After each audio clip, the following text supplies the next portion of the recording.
real estate, so we'll have a discussion on that, and you all can be heard.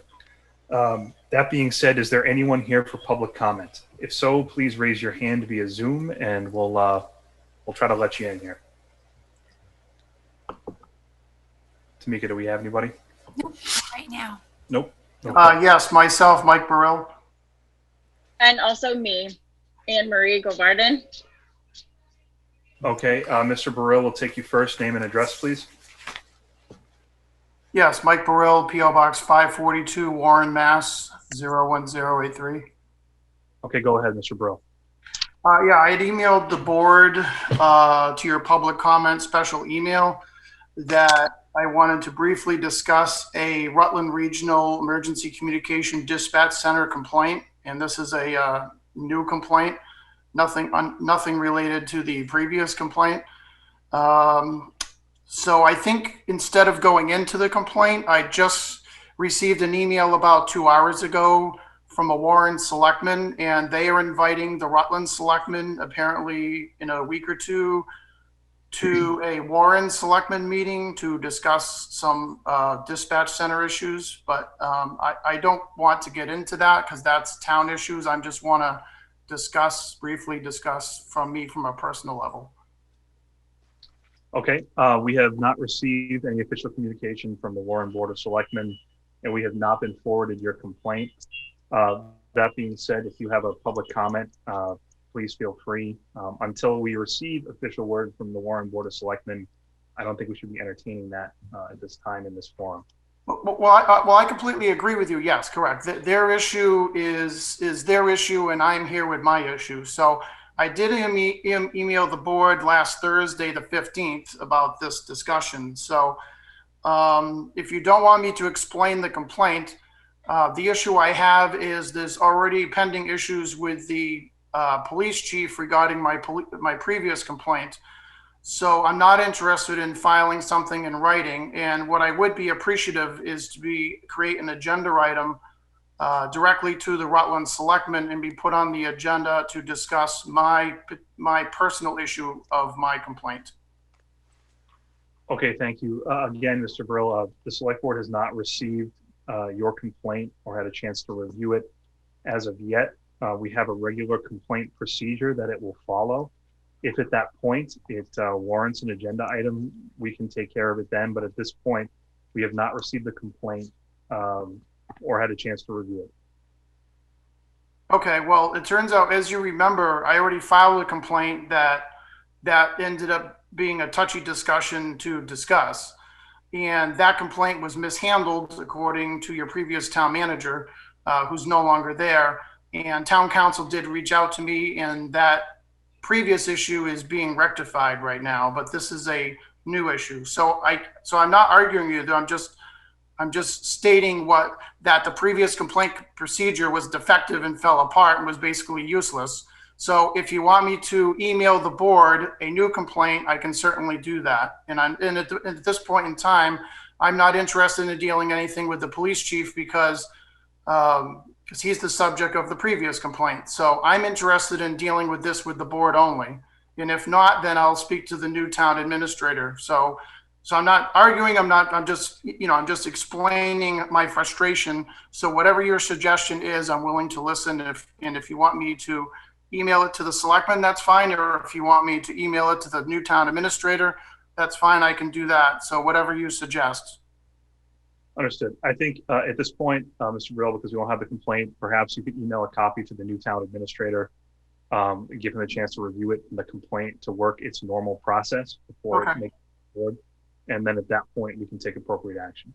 All right. No, I appreciate that. So, I mean, because it might take a little long to discuss and I don't want to tie up your time. So I can certainly email the new town administrator. And is it okay if I carbon copy you, the chairman, and the administrative secretary? Is that okay? I'm sure that's fine. Okay. All right. Other than that, I'm all set. I appreciate your time. Thank you, Mr. Brill. Yeah, thank you. And I'll just be here listening. So that's okay. Thank you. Thank you for your time, all of you. I believe, is it Anne Marie we had next on the list for public comment? Name and address, please. I'm Anne Marie Govarden. I live at 51 Palmagussit Road in Rutland. I am here to follow up on my public comment from last meeting. as a representative of the Wachusett Area Social Justice Alliance. Just wanted to follow up and make sure that all board members had received our letter, and wanted to request a formal response to that letter and for it to be placed on the agenda for formal discussion. I have not received the letter, Anne Marie. That being said, again, I think that based on the discussion at the last meeting,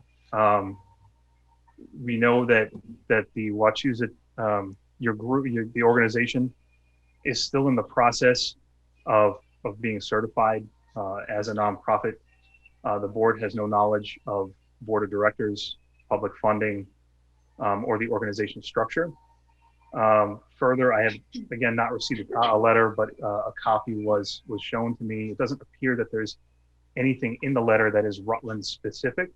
So I think in order to foster that conversation in an official and appropriate way, we would first need to recognize the group once it is certified as a 501c3 and designated as such through the IRS. And again, we really don't have jurisdiction to address complaints outside of the town of Rutland or that aren't Rutland specific. So I appreciate you coming in a public comment. You're more than welcome to continue to do so. But at this point, I think, again, it's a little bit premature to host that discussion.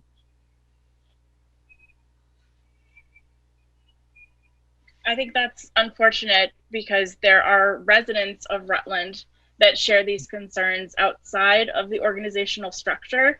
And I feel like as a governing body of this town, you have a responsibility to respond. Understood. Thank you. Okay. Is there anyone else here for public comment? Mr. Crane. Name and address, please. Nate's Way in Rutland. I am the chair of the ad hoc bylaw committee. I have a couple items I want to take just a couple minutes of your time with.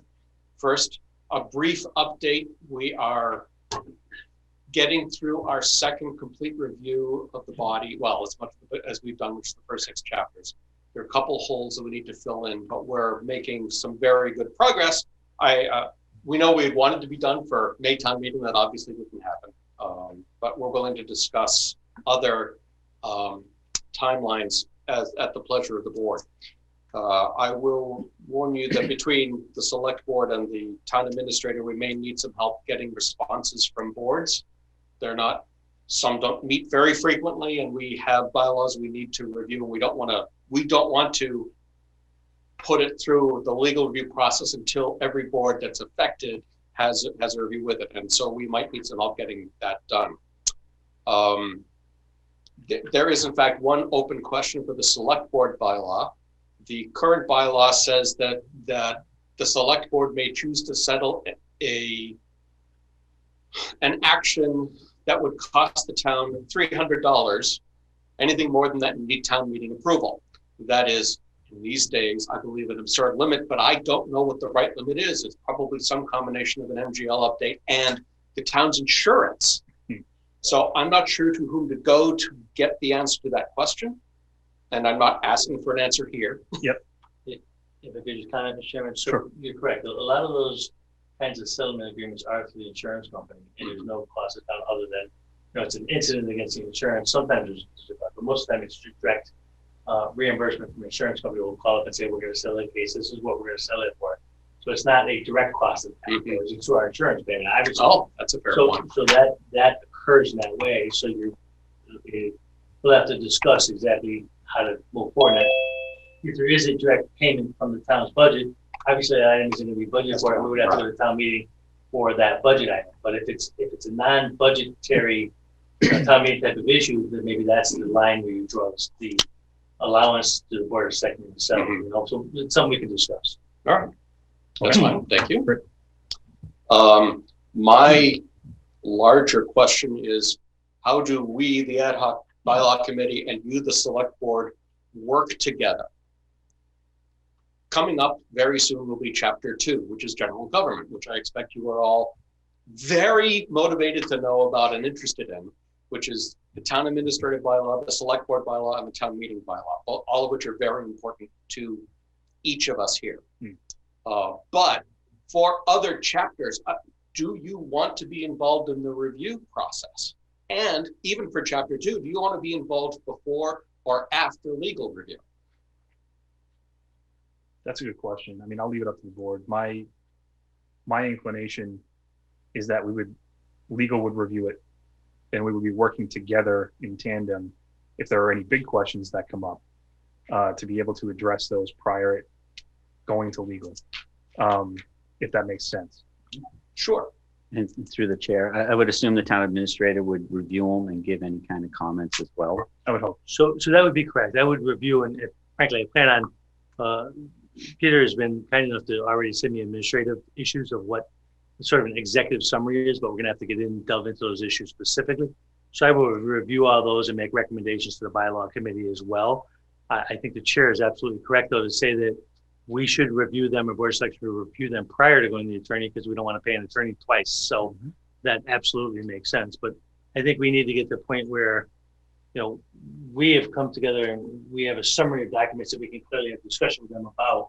Once we have the documents that should be close to being finalized, that's when we should bring that in for any changes to you guys. That's the way I would look at it. But just let me want to be in prior to that time. But usually you'll get the draft close to being done. You guys can make your changes, input, and then you're the final step in finally getting it to where we bring it to the town meeting. Yeah. That's what I would think. I think the appropriate course of action based on our TA's recommendation is to have you work closely with the TA, and then maybe we could schedule a joint meeting if there are things that you want cleared up. And obviously, I can't speak on behalf of the entire board, but I think that we're all on the same page, and we thank you for, and you've been working pretty hard on it, Peter, so certainly appreciate that.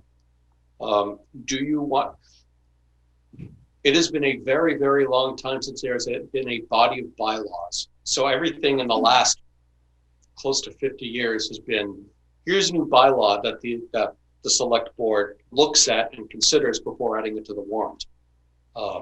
This is a large body of work, and I'm not trying to sway you one way or another. I'm trying to ask, are you interested in reviewing every single bylaw before legal review? Again, I think when it's in a semi-completed form as a packet, I think we can go through it then, and maybe we just schedule a joint meeting, and it'll be a long meeting, but we can hammer it out. My intent is in packages for legal review, packages of a chapter. Mm-hmm. So the one on general government, the one on financial affairs, the one on natural resources, each chapter stands fairly well alone. So I think if that might be the best way to not require marathon duration meetings to review the bylaws. And Mr. Chair, just to be clear, I asked the chair, Peter, if he would send it to me before we send it to the attorney, so I have an opportunity to look at it, because just I was a little concerned of what the legal bills as a result of that might be, just arbitrarily sending it to the legal counsel. Counsel tends to sometimes be more detailed than you might like for some of that stuff for time purposes. So I'd like to go through that with them. We'll send the package to the attorney in some responsible way. But I suggested to him, and I still think would be a suggestion, is that we could give the board or selectmen an executive summary of the different paragraphs or sections, and then you could tell us what you might want to focus on. Some things you may not care about, but from that executive session summary, it should be enough that they can decide what topics you want to include in the joint meeting. Does that make sense? Yeah. Okay. This is Leah. Sorry. I was also wondering if, as the kind of finalized rough draft is done before, if we can individually look at it. So if there's something that we individually have questions about, we can maybe send it to Ron and say, hey, this is something I personally have a question about or don't agree with or whatever. And then Ron can forward that, you know what I mean? So that takes out some of the length of the whole meeting. But if it's consistent that there's an issue that all of us are seeing or something, then definitely include that in our conversation. I think the response is that they would get closer to final documents in draft form. We do an executive summary with the board. To have an executive summary, we'll send that information to you guys prior to the meeting, and then you guys could, we'll get together as a group meeting and talk about those specific issues that individual members have concerns with. Does that make sense? Yes. And that'll give you time from, we're going to send you the draft. We're not going to just, here's a pile the day of the meeting. We'll give it to you ahead of time so you have a chance to review it for that joint meeting. And then if the joint meeting, those are any issues you have. Okay. If the rest of the board is amenable to that, I think that's a fine process. Sounds good to me. So I'm hearing no I further agree. conversation, so I think that that's an okay, Peter. Is That there works anything for else? me. Thank you. That sounds good. I have one last question for the board. This is brought up with a previous select board. How to pay for legal review for the bylaw body. There was question before about whether there should be a special allocation from the town's budget for this fee, which is, we believe, going to be around $8,000. The decision last time we brought it to the board was that it would just be absorbed by the town's legal fund. The line item? Yeah, by that line item.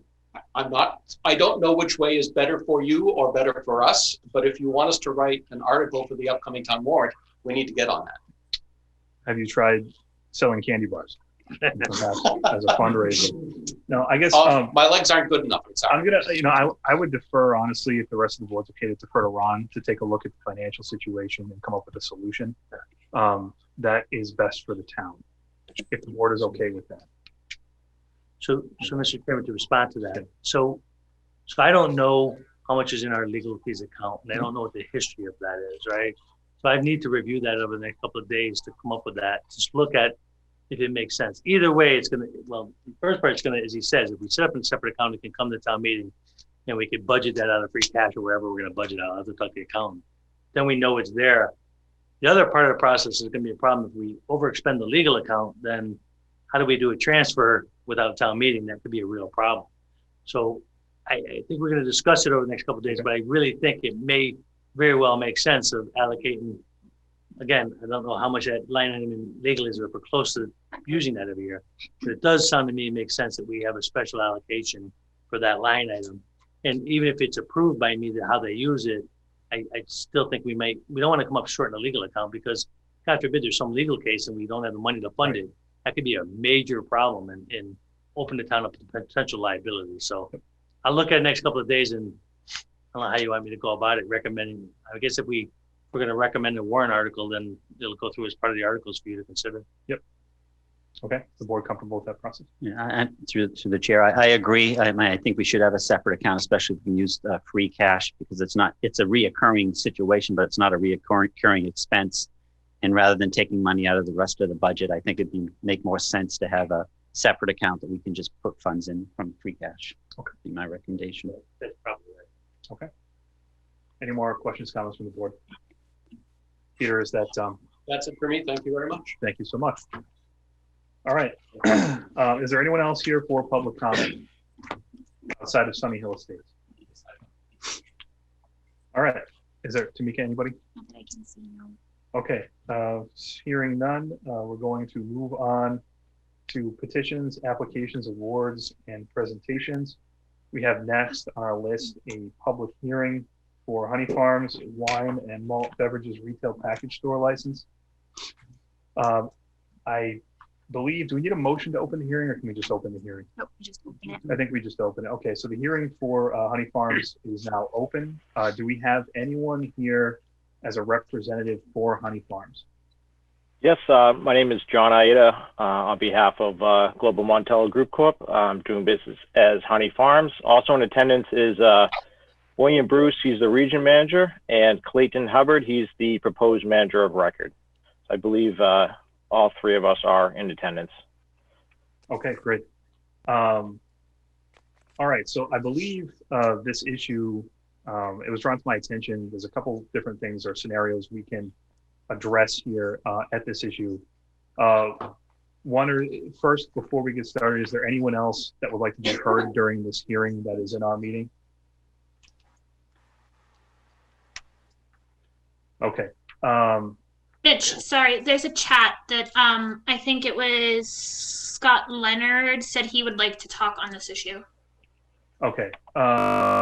So I guess I'll let Scott talk first, and then I will elaborate to the rest of the board as to what our options are on this hearing. I think Dave, our town planner who's in attendance, also has a little bit of information that he's uncovered. So Scott, I don't know if we can unmute him, Tamika, or if he has the ability to unmute himself. Just asked him if he'd like to unmute. he'll have to do it himself though. Scott, there he is. Scott, can you hear us? Yes, can you hear me? Yes. Hi, everybody. Scott Leonard, 33 Bunnell Drive, owner Rutland Marketplace. So, Okay. Go ahead, Scott. okay, so just to have the floor and just a few thoughts around all this. I'm a little concerned. I'm a small independent business, and I understand competition and people coming into the marketplace because they have a product or service that they want to offer. I have a couple concerns. What I don't understand is, and this has nothing to do with, let's say, Honey Farms, the entity, or what have you, is we as a town have a wine and malt establishment approximately 5 feet from what's up for hearing tonight. So I guess I just don't understand. This is on, let's say, on behalf of Main Street Liquors, is if we already have a liquor store there, why do we need another one in such proximity? I think for the small independent, it's gonna have a substantial impact on their sales and profitability. And for myself, I'm a little bit away from Honey Farms, and I understand competition. I understand people having a selection and having another place to go. But I think it will have an impact on some of the small businesses in town that do have the wine and malt. And I can bring up a scenario if you want to hear it, with some other competition that wasn't even in Rutland, if I may. Are you interested? Sure. Go ahead, Scott. Okay. So I think it was well, that's my first point about just the proximity, but in May of 16, Big Y started offering beer and wine, and that's in Holden. And it never dawned on me that that would have an impact on the business, but I won't speak on behalf of the whole town, but there's a significant part of the population that would shop at Big Y.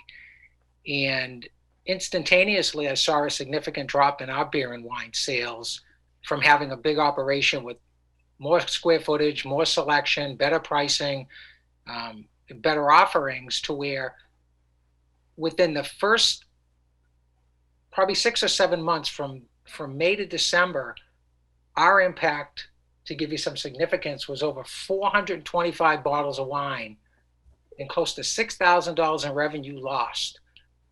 19% drop within the first year, and over $20,000 between beer and wine in the first year and lost sales with Big Y opening. Wasn't even in the same town, but because our customer went there, it had a significant impact on the business. Again, I understand competition, but to have such a large operation, I just think it's significant, especially for Main Street. So again, if another independent opened up on 68 where, Vassicon used to be, or somewhere else, I get it. I just don't understand where a place like Main Street's going to take a significant hit, and it's just the benefit to Honey Farms or the new entity. I don't want to just have names. I just don't see how the town really benefits from it. My comments. Thank you. Thank you, Scott, for speaking. I really appreciate it. Before we move on, has Honey Farms prepared any sort of statement or anything like that? I know that you got some representatives here. Yes, I would like to be heard. Obviously, I can maybe help explain, who we are, what we're looking to do, and kind of the day-to-day operations we foresee at this location. So thank you for your time this evening. I will start, and then I think if you have any specific questions for Clayton Hubbard, who's going to be he's the general manager of the store, as well as the proposed manager, feel free to ask him questions as well. So as stated, we are applying for a beer and wine license. This is the Honey Farms at 87 Main Street, part of the Rutland Plaza. Honey Farms has been in business for over 45 years, and the Honey Farms brand has been around for over 50 years, starting in Worcester. Recently, in 2017, Global acquired the Honey Farms brand, and they are operating throughout New England, a lot of stores here in Massachusetts. Global itself is a very experienced operator. They have 7 other stores that operate as Honey Farms and other brands. They have 7 existing wine and malt beverage licenses, other package store licenses. And in those 7 other stores, they have no violations. There are 3 other stores they operate as Honey Farms that are not too far from here. They're in Oxford, Orange, and Lunenburg. Again, no violations, no issues with the sale of alcohol. They have an excellent track record in Massachusetts, and they expect that they will continue to do so. It's always prided itself, Global and Honey Farms, in having excellent customer service. And this is exactly what is driving this application here for a new license. It's really to add something that's going to be a convenience to their customers. They don't foresee this as being really a big impact to draw new people into the business. They really want to capture the existing customers and really make it for the convenience of them. The decision, again, is it's customer-based, customer-driven. Clayton, who's been there for approximately 3 years, will tell you that, over that course of time, throughout different periods of time, customers have asked for that added convenience. At the other Honey Farms, they are accustomed to that type of service and variety, which includes the beer and wine. And especially now with everything related to the COVID pandemic, a lot of people are very concerned about going to several different locations at once. Some don't want to go to a dedicated liquor store, and some, would just want to be able to pick up a bottle of wine, a 6-pack of beer when they're picking up their milk or bread or some other, convenience store item. So this is something that it's always been part of their, business model, and as they pay attention to the needs of the customers, are always listening to them. And it's something that they feel is going to be an added convenience for those customers. It's really a modest addition to the store. There'll be a 6-beer cooler in the rear of the store, and throughout the store, there's about 30 linear feet of the storage for the wine and beer. Again, it's not a large portion of this, but it's something that's going to be significant and at least make an impact for its customers. This is, again, something that's going to enhance the shopping experience. And over the last week, it's the store manager has put out a petition, and in that time, just about a week's time, he received close to 40 signatures in support. Again, this is something that had he left out for months and months and months, I think he could have well over 100 to 200 signatures and the vast majority of these are residents of Rutland. So these are people that do want to take advantage of this, do want to have this product in the store, and they really think it's going to be an added benefit. So just really briefly, I won't keep too much of your time, but by way of experience, Clayton Hubbard, he's the proposed manager. He has been with Global for 8 years. He's been at this store for 3 years, and he has over 15 years experience in the retail industry. He is TIP certified, and all the staff members will be TIP certified.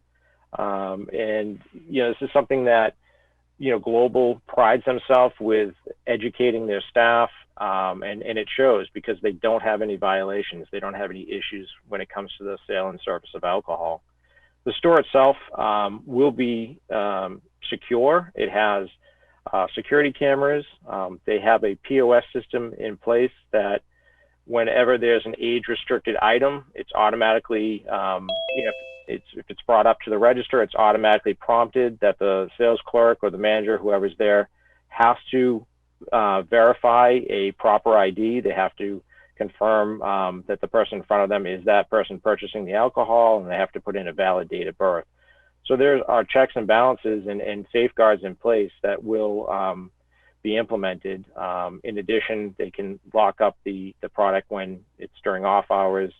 And in addition, the POS system will allow them to also incorporate sales. They will not permit them to have sales during the off hours of operations as permitted by law, because again, if by chance that product was brought up to the register, it would automatically prompt the clerk. It would not allow the sale to go through, and to prompt the clerk to inform the customer that they could not purchase that product. So again, I mean, you hear obviously from a competing business owner, as the board knows, competition is not a standard of review. We feel that the customers themselves are driving this. You know, I can maybe have Clayton jump in, who's been there for the last 3 years and has been really, you know, on the front lines here to talk to that. But I think ultimately, I think everyone can survive. We're not looking to take away business. We're just trying to capture the existing business. And I think given the circumstances, especially now during the pandemic, again, people are very leery about making, if they can limit the number of trips to different stores, I think they'd be happy to do so. And this is something that's going to be, you know, greatly appreciated by their existing customers and clients. I apologize for going on and on. Clayton, do you have maybe a couple words if you're able to connect? Yes, good evening. Can everyone hear me? Yes. Okay, thank you for inviting me. And I've been with Honey Farms with Rutland location for about 3 years, and all of our customers are regular based customers. Most of them are the town of Rutland, besides the ones that are traveling. Our customers ask me every day, when you get in beer and wine, and that just will prove that it's our customers that are asking for it. And I do shop in neighborhood stores in Rutland. I am a town resident of Rutland, so I do go to Rutland Market and Safeway. I go to all the participating, you know, retail stores. I don't specifically shop just at mine because I like giving the benefit to every convenience store around. But it's our customers that want this convenience. They want the convenience of purchasing a 6-pack of beer or, you know, bottle of wine with their purchase of milk, coffee, or soda. And I think that's all I have. It's our customers that want it. They keep asking for it, and I think it would be beneficial to them to pursue with this. Okay. Thank you for coming in, everybody. So I want to just outline, I know, Jeff, you had your hand up, and I'll get to you in just a second, but before we move forward, I just want to clarify what our options are. It turns out the Rutland Plaza is not presently zoned for the sale of beer and wine, which the Honey Farms is located in. So in order for Honey Farms, and Dave, you can jump in anytime when I'm wrong, in order for them to be able to sell beer and wine, they would need to go to the Zoning Board of Appeals to apply for a zoning acceptable use. Is that correct? Yes, and the use would be, the type of permit rather would be a special permit to modify a non-conforming use. Because as you pointed out, the existing use is not allowed by right in the zoning district, nor is a convenience store is not, and a packaged liquor store is not either. Yep. Okay, so the options in front of the board would be to refer this to the ZBA and back to Honey Farms so they can go through the appropriate required legal process. We can either have a motion to approve the beer and wine license tonight pending that ZBA process, or we can choose to deny the request in its entirety. Is that? Yeah, I think you can postpone the hearing as well. I don't think you necessarily have to deny it.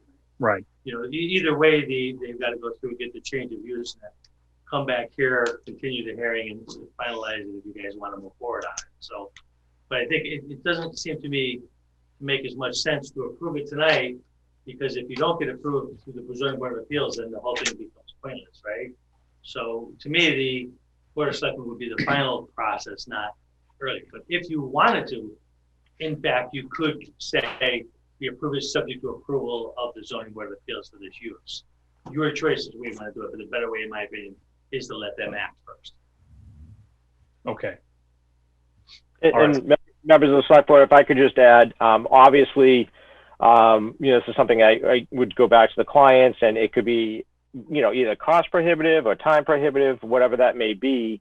But clearly, you know, if I could ask the board, you know, to vote one way or another would be helpful in terms, and of course, as stated, it could be made, you know, contingent on that approval, just so we have some kind of direction. If in fact, you know, that is our intention to go ahead through zoning, we're not doing so, you know, without knowing whether or not it's a futile effort on our part. So I would just ask if the board is inclined to vote, we would understand certainly if it was made contingent, that certainly makes sense. If you want to put a time limit as well, I don't think we're going to drag our feet either if that is our intention to do so. But I would just ask the board to take that into consideration. Thank you. Dave, did you have a clarifying? No, I thought that you may have had something. Oh, I just, okay. No, Jeff, you had your hand up. Go ahead, sir. Thank you, Mr. Chair. I got a ton of questions, I guess, if we're going to proceed on this. The zoning, I take it that the liquor store is delineated at it's a different zoning area? It's non-conforming, is that right? Yes. Just to clarify, just zoning can be interesting. Get some feedback, guys. Let me just try to summarize the long and the short. Is that at some point, we assume that the use of a convenience store was allowed in the zoning district under some prior version of the bylaw. But due to some change in the bylaw, the use is no longer allowed, which makes it what they call a pre-existing non-conforming use. And also, packaged liquor is also not allowed in the zoning district at present. So we believe that the special permit would allow modification of the non-conforming use of the convenience store to allow the package of liquor store piece. All right, so it's all right, paperwork related. But I'd like to follow up a little bit on what Mr. Leonard's concerns were about competition with the person right next door. So this, to me, sounds like it would be very important to the owners of the is it Main Street Liquors next door? Yes, sir. Were they made aware of this hearing, that there was a hearing going on talking about this issue today? I believe they were. They were provided. Yep, they were provided with a notice. I did actually just get the return green cards back signed by them. Okay, as long as they knew, it's important, I think, in there. And I just wanted to thank Mr. Hubbard and Mr. Aida for explaining their position. I just wanted to clarify. Are we talking about? And I'm Jeff Stillings, also a member of the board. So are we talking about just adding a couple of 6-packs in with a current refrigerator amongst your other refrigerants, or is this like going to be a new section of the liquor store section comparable to what Big Y did? Hey, this is where we sell wine and stuff like that. Is this like a onesie twosie type thing? Yeah, so the store itself is only about 1,800 square feet. We're only looking to add a couple shelving and in the back area, like the refrigerated cooler section. So there's going to be a couple different sections, added product. We're not going to have it's not large enough to really have a carved out section where this is the alcohol, the beer and wine. It's just going to be something that, is part of another product that for the customer. So it's just going to be, dry, beer display, wine display, and then a refrigerated section in the cooler. And the name brands, I would assume, just the Bud Light type of thing, and not specialty wines or specialty beers that might be taking away from the neighborhood. Yeah, again, we want to be able to carry certainly what the customers are asking for, but at this stage, it's probably going to be your staples of your common beers. And wines, and if there's an occasion for a customer that says I really want this or that, of course we don't want to turn them away for that reason and not supply that. But I think if my guess is 90% is going to be your run-of-the-mill beer and wine selection because again, you just don't have the shelf space to have a lot of different varieties. Mitch, can I imbibe a couple more questions? If you don't mind? Sure, sir. Go ahead. An overlap that you guys might currently see of cigarettes. Do both places sell cigarettes? The liquor store sometimes. Clayton? Yes, they do. They do that, and I'm just wondering: is there like a cost undercutting? Is I don't want to say, Big Brother, the Honey Farms entity, going to be cutting the price point off of the liquor store, or is it? I mean, do you see cost fair or lower than a liquor store? I don't see it being any different than a liquor store, honestly. The cigarette prices are about the same in both locations. Would be about the same. Okay. Yep. And then lastly, is there a significant difference in the operating hours between the liquor store and Honey Farms where that might be relevant? I don't know the hours of the liquor store. I believe the liquor store closes earlier than we do. Our operation is 5 a.m. until 11 p.m. But Mr. Stillings, obviously by law, we're not allowed to sell, as early as 5 a.m. So, the earliest by law would be 8 a.m.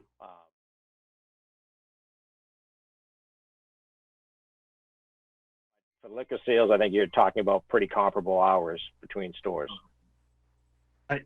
I do. Jeffrey, you finished? That's all I have, sir. Thank you. Thanks for your time. I do have some concerns. And my concerns are, there's a couple of them. One, our neighboring community in Worcester, for Global in particular these Honey Farms locations, have turned down some of these as precedent. I know it is part of our review purview to ensure that if the community is being served adequately, it's within our purview to deny a license. In this case, you have a liquor store literally next door to the property. Honey Farms is in a long-term lease. You have a small business who indicated this would impact them. With the small businesses we have in town, we know how hard it is to fill a vacant storefront. Vasicon has been for sale now for 6 months with no buyers. My concern is that Mr. Leonard, who's built a business, employs local people. The money stays in the community. Same thing with Main Street Liquors.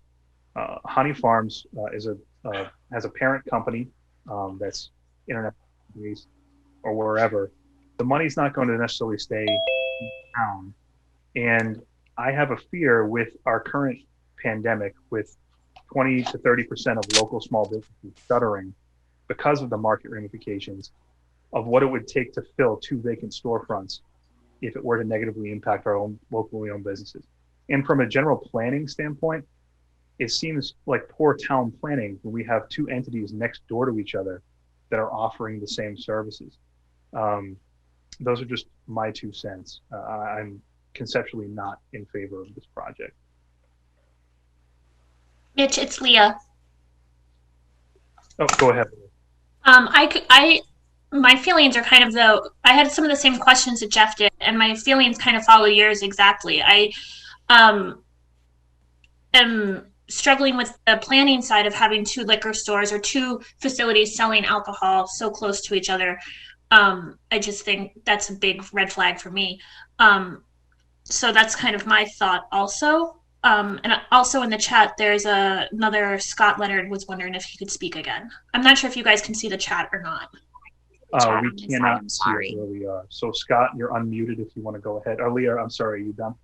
No, that's, I just wanted to say thanks to Jeff for asking those questions because I had a lot of the same ones. And Mitch, you did a good job articulating kind of my same questions and concerns also. Thank you, Leah. Mr. Leonard? Yes, I just didn't know how to do the unmute thing. This is kind of new to me. So just to go back to the gentleman on behalf of the group for Honey Farms, when you have multiple Honey Farms, and I'm not sure how the purchasing would be because Mr. Stillings mentioned something about discounts and other undercutting.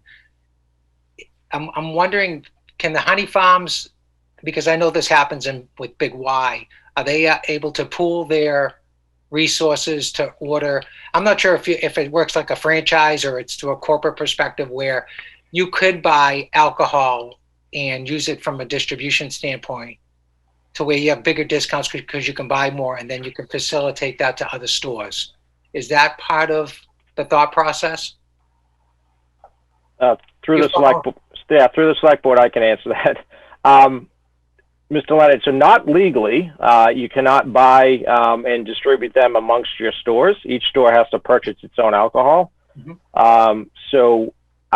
The only thing I take exception to is to compare this store, that's 1,700 square feet, to like a Big Y or to a wholesale. I mean, the numbers we're talking about is just a few shelves of products. So it's really not going to be a situation where they're looking to undercut anyone. They're not going to have that type of bulk sales. I think obviously it's just going to be an added product that they think is going to be a benefit. So I don't think the size that they're going to have is going to really have a large impact at all. I hope that answers your question, but they're not going to be able to buy in bulk just because there's other licensed That's fine. premises. Just a question. I know, Sure. we talk about things legally. I can appreciate that, but I just want to see how the process was. And as far as the space of Honey Farms, because I've been in retail, even though I have a 4,000 square foot store, I've had 30 years experience in retail with Targets and Bed Bath and Beyonds. So I understand a lot of how retail works. How many, maybe this question is not my business at this point, but how many cooler doors is being, I know Mr. Stillings had a question from some perspective, but how many cooler doors are being targeted for this as far as the expansion or the diversification? Sure, I did speak to that. We have 6 cooler doors that would be utilized. Okay, so 6 cooler doors, to give the board some relativity. You probably have about 4 or 5 shelves to each cooler door with a selection of 4 across the board. So you could probably fit about 25 different selections of beer in a cooler door times 6. So if you take 25 times 6, you're 100 plus different varieties of beer. That's not a small little section, a 6-door cooler. On Rutland Marketplace at this point, up the street, I believe we have probably 8 or 10 cooler doors devoted to all of beer. So 6 cooler doors is pretty significant in a small and not a small little run. Just to put some relativity to that from my perspective. So Main Street being next door, I believe they're probably maybe 10 cooler doors. So there's not much of a difference as far as cold beer. And most people want cold beer. So I think that's a significant assortment from my perspective to go from a 0 to over 100 different varieties as far as a competition to next door. 30 linear feet of wine, and I'll ask this too, there's a lot of, when I look at Honey Farms, to give you some perspective again from my retail background, is if you look at all those cooler doors, the reason they can diversify into that is there's such a selection across the board, whether it be soda or vitamin water, and you only do so many dollars per square feet because you have such a consistent customer base that we're able to cut back the selection on some of those convenient type items to be able to generate more dollars per square footage into those cooler doors. And as far as 30 linear feet, that's pretty significant also, because now if you're going to take out those gondolas and put in wine racks that are probably 3 feet long, if you're going to do lay down wines, if you've been into Rutland Marketplace, you can fit a significant amount of wine selection within 30 linear feet. So with all due respect, sir, that is quite a substantial selection to have from a convenience perspective. So I wouldn't minimize it to say it's a small little onesie twosie thing. No, those were not my words, Mr. Leonard, and certainly, every 6 cooler doors, sir. Is that correct?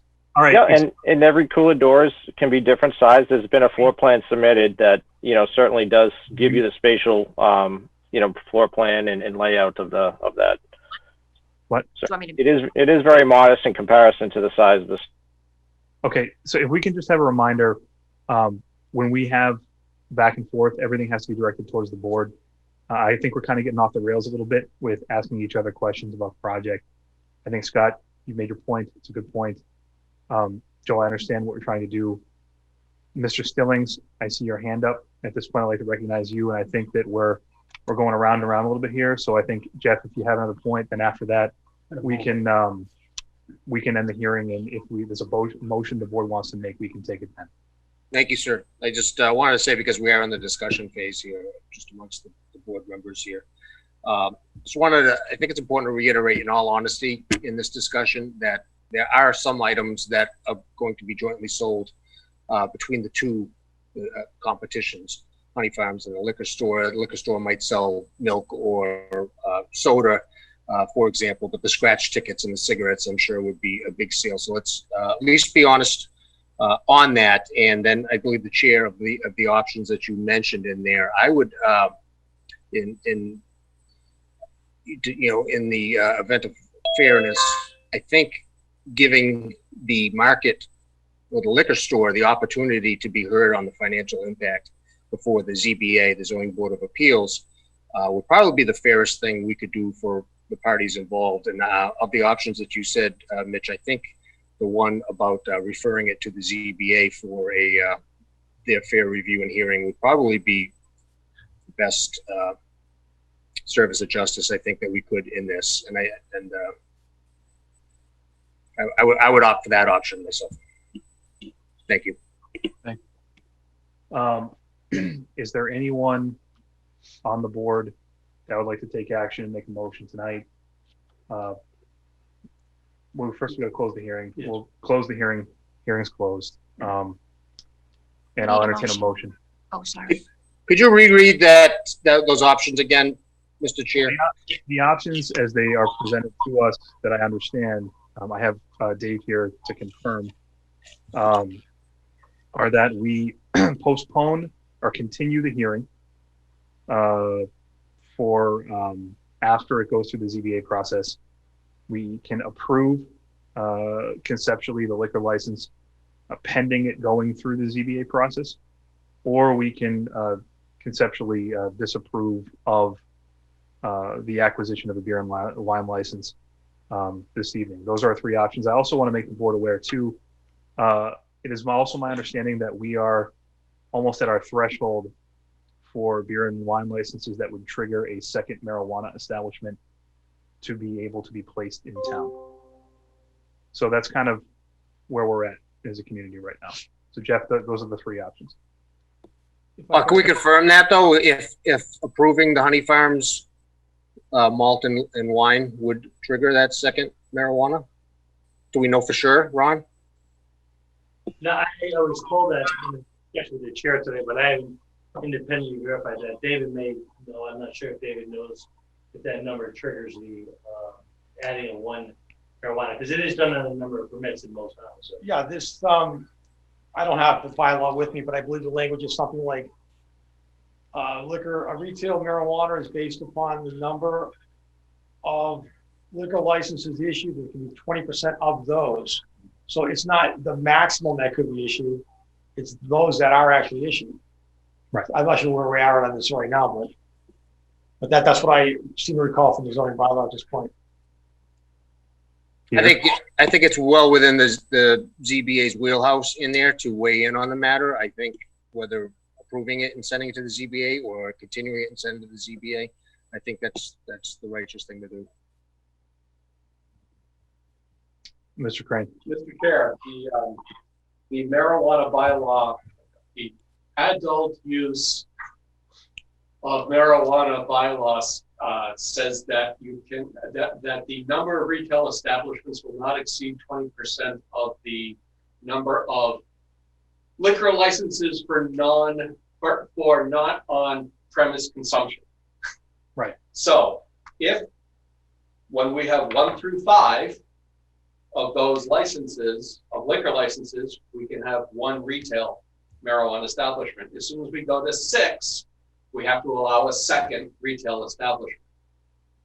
Do we know how many there are in town today? We have to get clarification on that. Okay.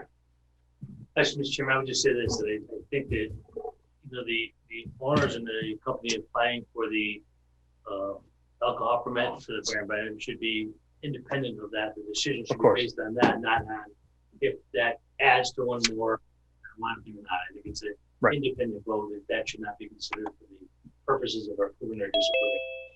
Absolutely. I think the answer really lies in is there a need or not for this, and that's really the board's focus. Nope. Absolutely. I just want the board to have the full information. So for disclosure's sake, that's also something that's there as well. Do we have a motion from the board? I could.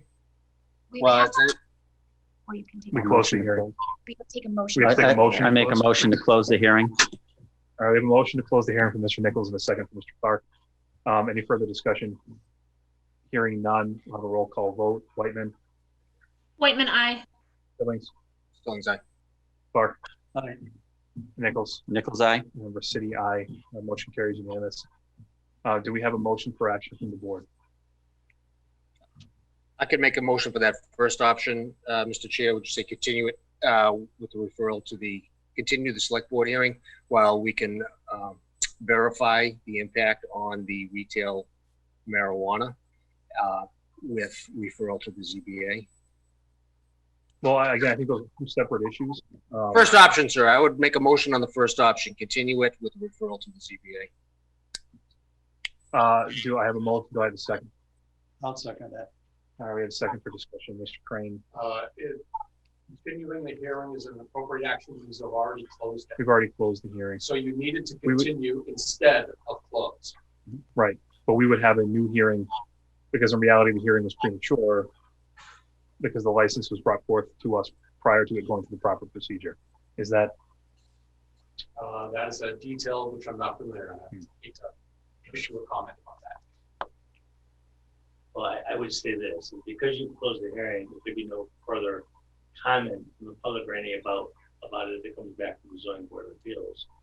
I'm not, to be honest with you, I'm not absolutely sure you could just do the vote yes or no after that. You can also have somebody, if you voted by a majority of all to open it, I think a member could vote to reconsider and then have that, keep the hearing open until such time as it goes back from the zoning board of appeals if you choose to do that. There's no reason I don't think you could have a motion to reconsider and leave the hearing open if that was the choice. That may be the easier way to do it. If you're not going to vote to either approve or reject it tonight, just keep the hearing open until next meeting if you're going to do that. That's probably the better formal way to do it. What would through the chair, what would the town administrator recommend? But again, I'm saying, to be clear, that if you're not going to vote to approve or reject it tonight, then I probably would put in a motion to reconsider closing it, keep the hearing open, have them go to the zoning board of appeals, find out the decision, and then come back here. If they don't go through the zoning board of appeals, at some point you would just close the hearing. So I think you would just keep the hearing open until the next board of selectmen meeting.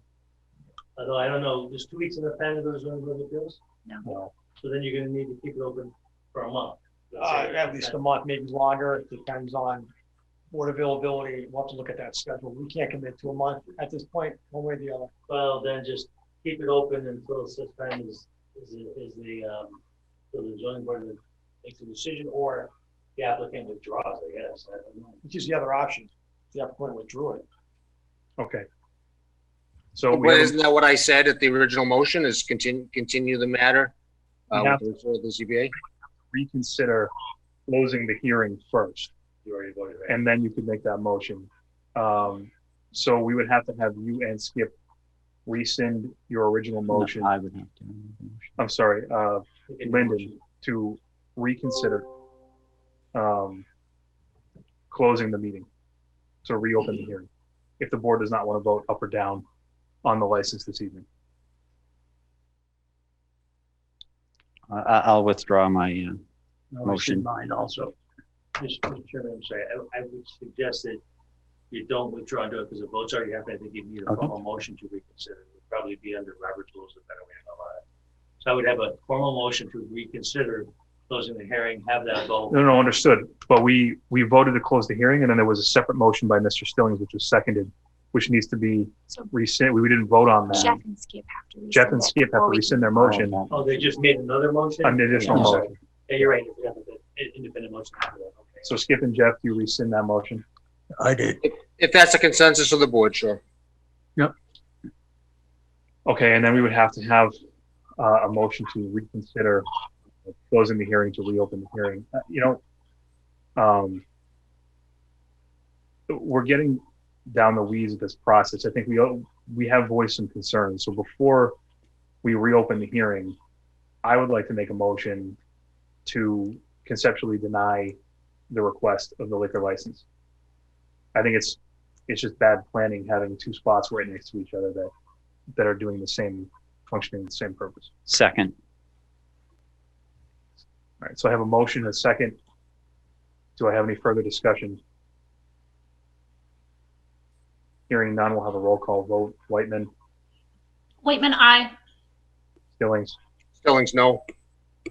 Clark, Aye. Nichols, Nichols, aye. Versity, aye. Motion carries 4-1.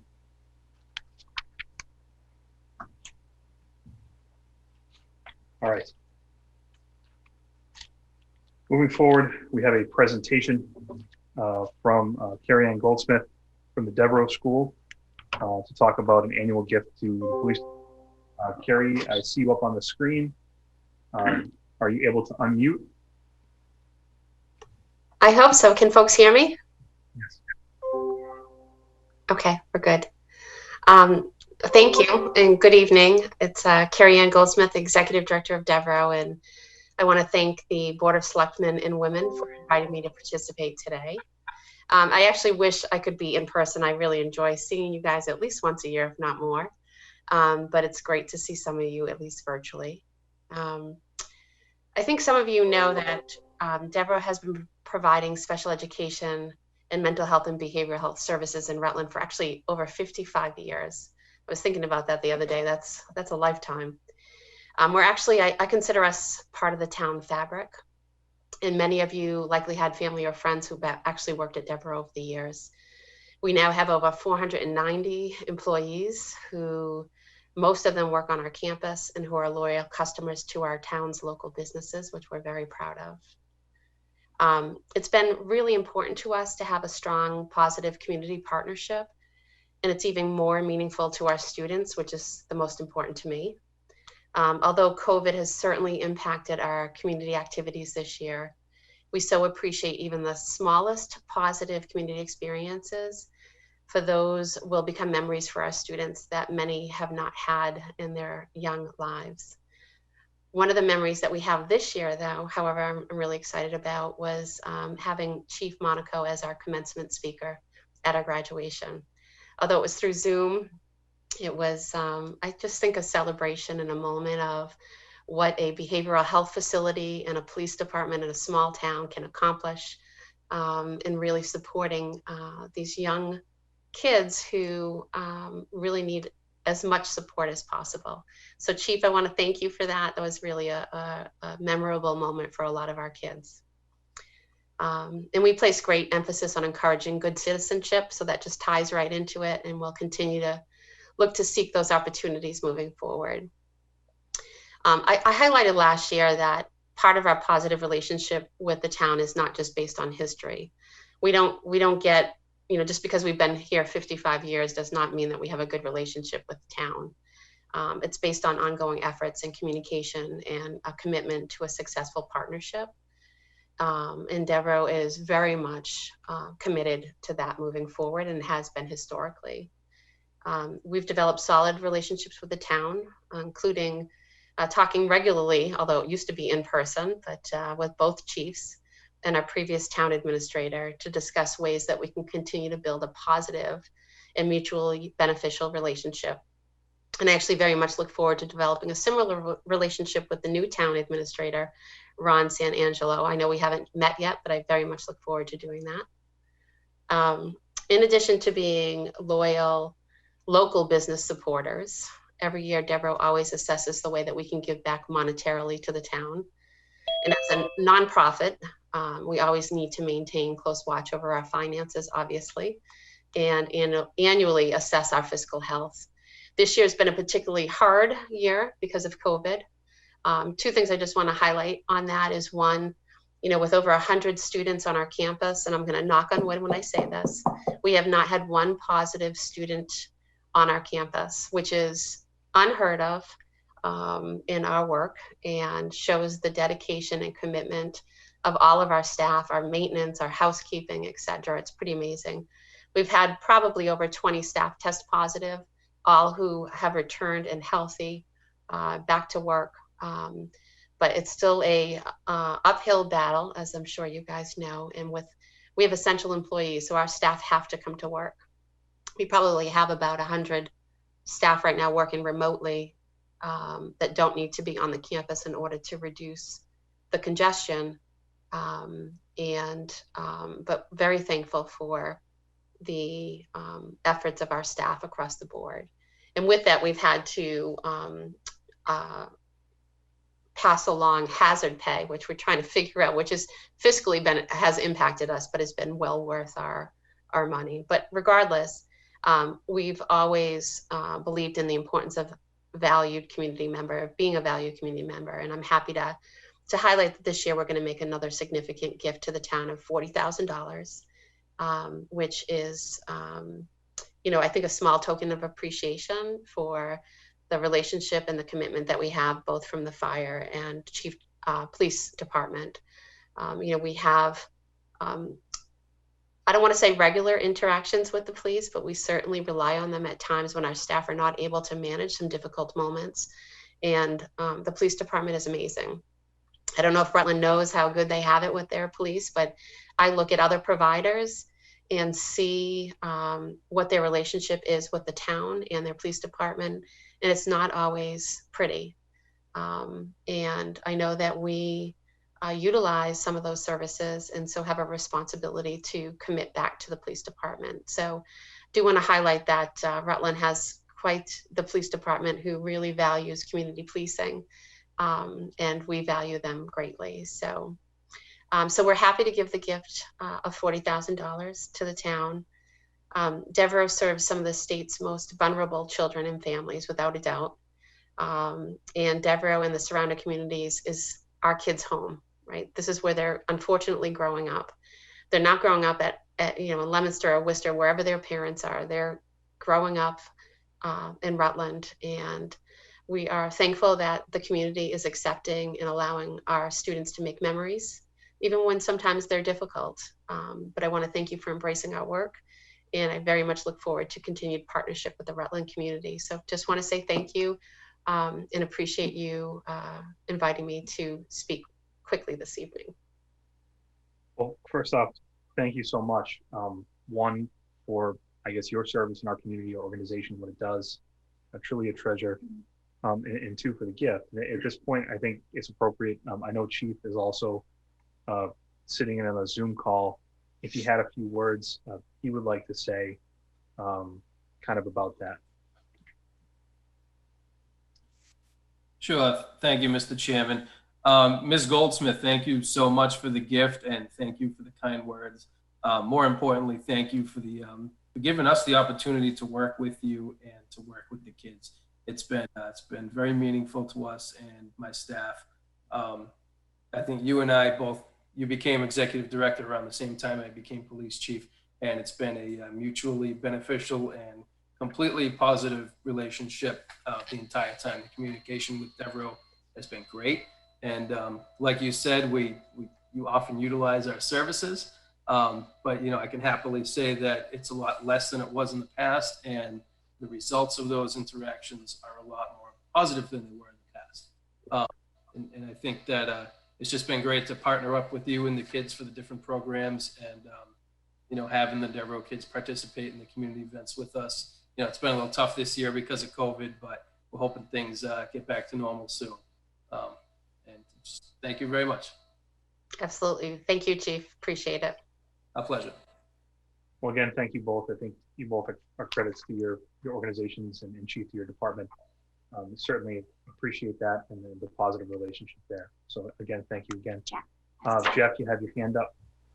I just want to say how much we appreciate Carrie Ann being able to do this. This is the third time I've heard this from you, and you don't have to do that, and we do appreciate that. Thank you. Absolutely. Thank you. Mr. Chair, if I recall, I believe we do a motion to receive it. Yep. Yes, sir. Yep. I think, Leah, you want to make a comment first? If I may quickly through the chair, I wanted to thank you, Carrie Ann. Also, this is my third time having this presentation, and it's a treasure to have you in town and see the relationship that you and the school have with the department here in town. And I think that that's really special. It speaks a lot to, I think, our chief, both our chiefs, for the work that they do to encourage those relationships. And I also wanted to give a huge shout out for the 0 COVID cases, because that's a huge accomplishment and something to be very proud of for you, your staff, all the kids. in the whole organization, because that's no easy feat, and you guys are rocking it. So thank you. Yeah, thank you. Appreciate that. You know, I just want to say this, and I might have shared this story last year. There's so many, I forget, but you know, we had a young lady who she discharged from us, but she had a horrible experience with police growing up, particularly because her mom was drug addicted, and there was a lot of in and out of her home with police arresting her mom at different times. And she was introduced to the police department through some vocational skill supports and just in general conversations. And it changed her life about how she viewed police officers. So this was a young African-American woman who probably would have had a horrible thought about police in her adult life, and not be understanding of kind of the support they can provide. And the Rutland Police Department was able to change that one story right at that moment. And that to me is community policing, and pretty amazing for the trajectory of that young lady. So. All right, thank you for sharing. Sure. At this point, if no one else on the board has anything, I'll entertain a motion to accept the gift offered by Devereaux on behalf of the town. Jeff, you have your hand up. I would make that motion to accept the gift from Devereaux with sincere appreciation, with the understanding that the proceeds go to the police department for their public service use. Okay, I have a motion. I have a second from Mr. Nichols. Any further discussion? Hearing none, we'll have a roll call vote. Whitman? Whitman, aye. Thank you. Oops. Stillings aye. Clark? Aye. Nichols? Nichols aye. And Rossetti aye. Motion carries unanimous. Thank you both again. Really appreciate it. Thank you. Okay. Thank you. Bye-bye. Care. Thanks, Carrie Ann. On the agenda, department head updates. Ron, do you have any updates for us as a board? Yeah, just briefly. I did send a report. I've been here a little less than a week. I sent a report to all the selectmen to give you an idea of some of the things that happened in my office. I'm not going to get deep into all those things, but obviously a lot of it has been meeting with department heads and meeting with staff and meeting with individual citizens on different issues, just getting things like computers set up and email set up and group lists and all the basics. But I've had an opportunity to meet even with Brian. I apologize, Brian, saying it wrong, Borkland. And I met with Peter and I met with the public safety officials. So a lot of it is moving very fast to sort of get up to speed on issues. I did want to just briefly, I did discuss with the health agent and the fire chief about the current status of COVID. I wanted to get comfortable that the town has been acting and doing all the things required for the COVID under state law. And we've done it. I think you guys have done an excellent job, and compliments to the health agent and to the fire chief for the work that they've done. Currently, we do have 7 cases and 2 are dropping off quarantine on Friday and 1 on Saturday. So we don't have a lot of active cases right now, which is really, really good news. So that leaves us 4 under quarantine. As you know, we did have 1 application for COVID money under the CARES Act, and that was all approved and done, but we got another one coming up, an application to be filed for the 2nd round by October 30th. The fire chief has assured me that he has a list of things for that application, and we're going to work together to actually put that application into the CARES Act. As you know, a big part of the money comes from FEMA, and then a portion of it's funded by the CARES Act as well. So I'll be working with the fire chief to put that in. Things are going well so far. Very pleased at the way things are going. I want to thank the select board again for selecting me, and I look forward to working with you long into the future. And I must say, my early indication of department heads is we have a great team, and we just need to keep working with that team to accomplish the goals and objectives of the Board of Selectmen. And I'm sure that we'll be doing that soon to sit down and discuss that. I do have individual meetings with each of the Board of Selectmen selectmen and women lined up for this week. So I'm looking forward to meeting with you individually to talk about your specific ideas about the town and what you think we should do to move the town forward. And that is all I have tonight, Mr. Chair. Great, thank you so much. All right, we have a couple items here. I know that we have a lot of folks still on the call, and I apologize. We had some business we had to take care of. If it's okay with the board, I think we'll take a couple items out of order to kind of clear out the room in the meeting for the people who have been waiting patiently now for about an hour and 20 minutes. If there are no objections, I would suggest that we move the discussion of Industrial Development Commission and Sunny Hill Estates to address those next, which I think would alleviate some of the folks that are here in person and allow the folks that are here on the call that are here for the Sunny Hill items to get their comments heard, so they don't have to stay for the rest of it. Is everyone on the board amenable to moving those items? I'm seeing some nodding. Yes, sir.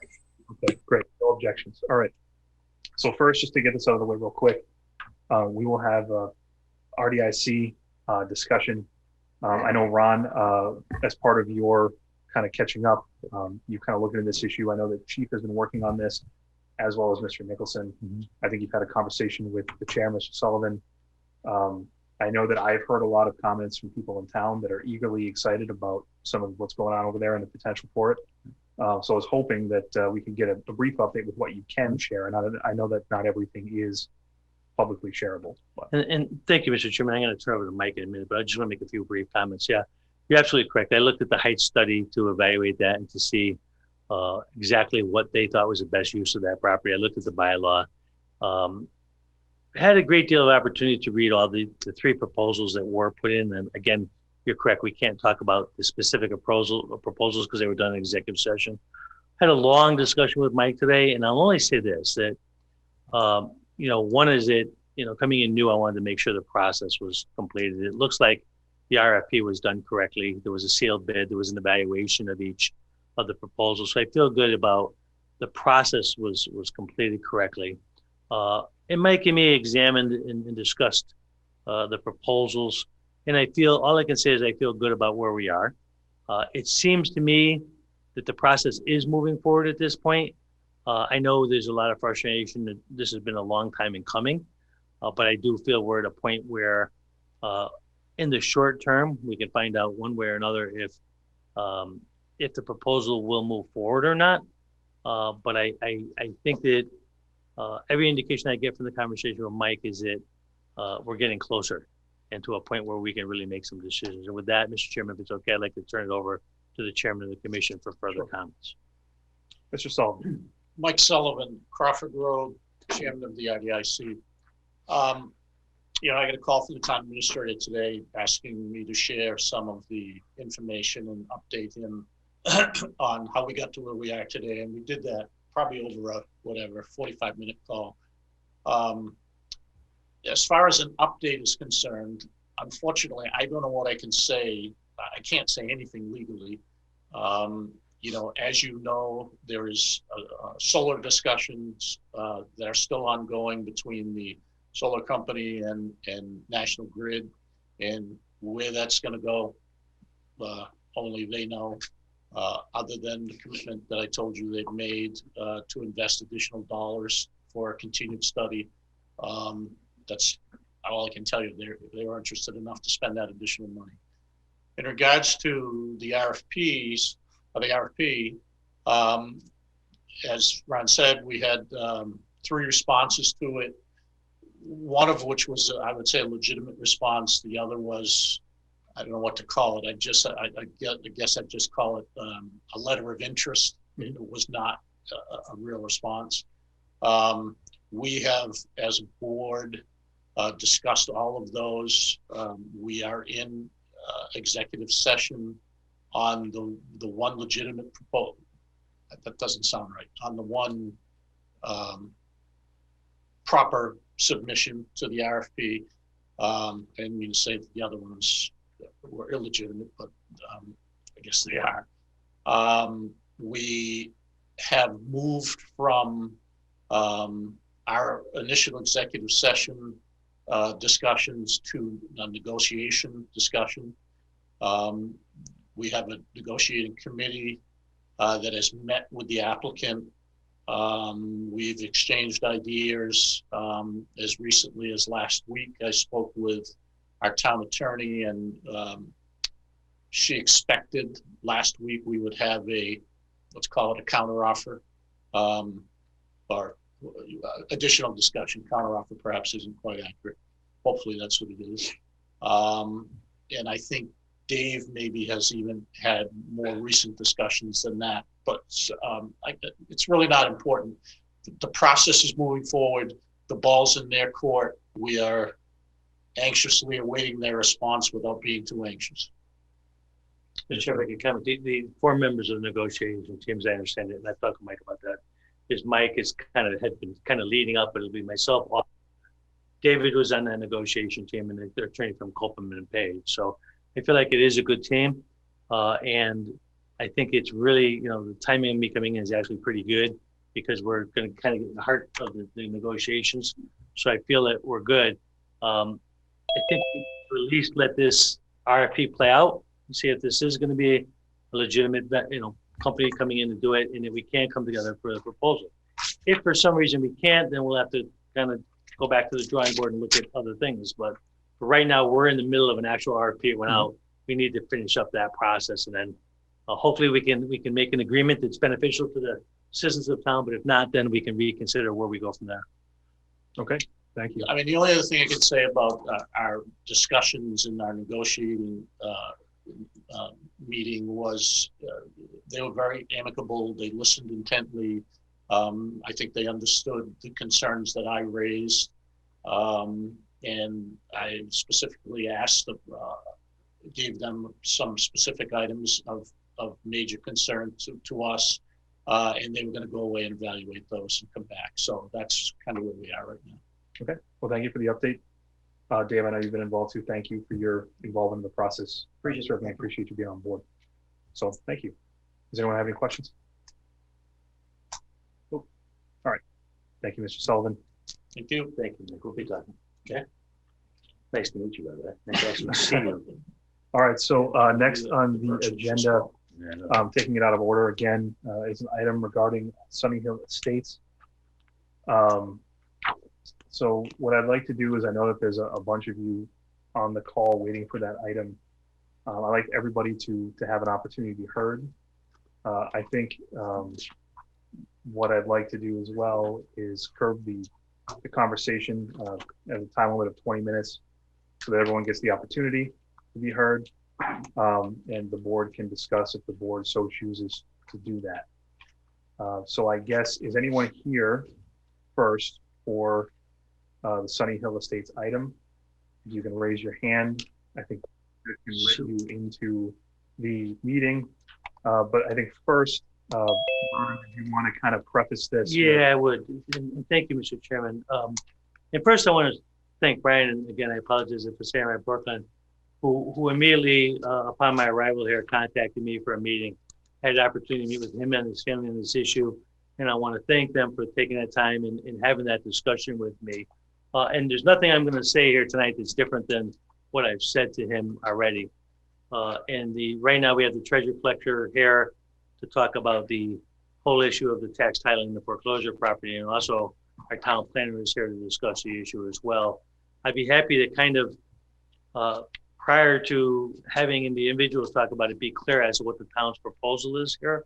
So I think if it would make sense, if it's okay with the chair and the board, that we allow the tax collector to tell us exactly what the recommendation is by her, and then the citizens will be able to comment on that recommendation as well. So I think that probably would be the best order, if that's okay with the board, through you, Mr. Chairman. Yeah, I think that's fine, as long as Becky is amenable to it.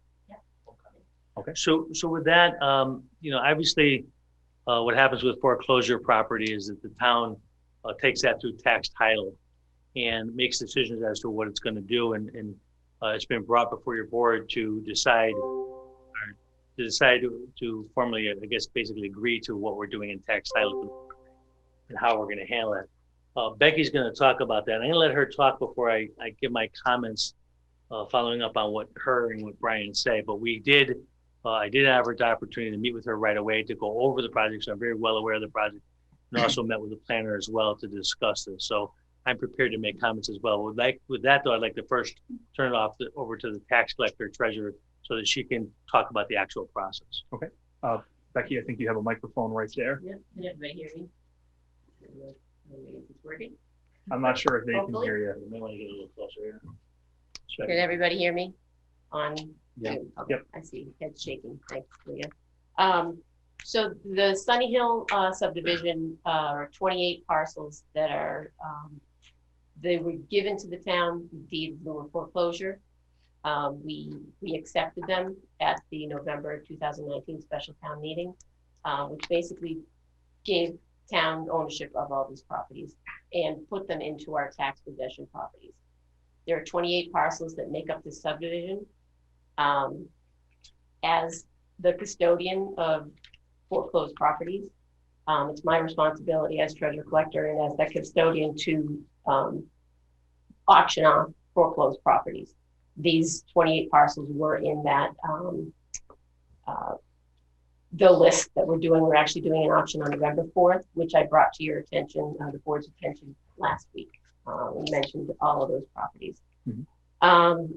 And according to Mass General Law, Chapter 60, Section 77B, all of the properties that are closed on need to be destroyed or sold through an auction process. They can't be individually sold as, like, you can't go out, reach out to an abutter directly and say, do you want this? Do you want this? It has to be a fair and open process, open to all members of the community, and in a fair and equitable process. But there's nothing prohibiting the abutters from making a bid on those parcels. Right. It's open. It's open to anybody. Yep. When we're planning on how we're going to sell these properties, I did meet with Dave George, our town planner, and our land use attorneys, the town council, to discuss the validity of the subdivision. Dave can probably teach more about this, but the subdivision is still active.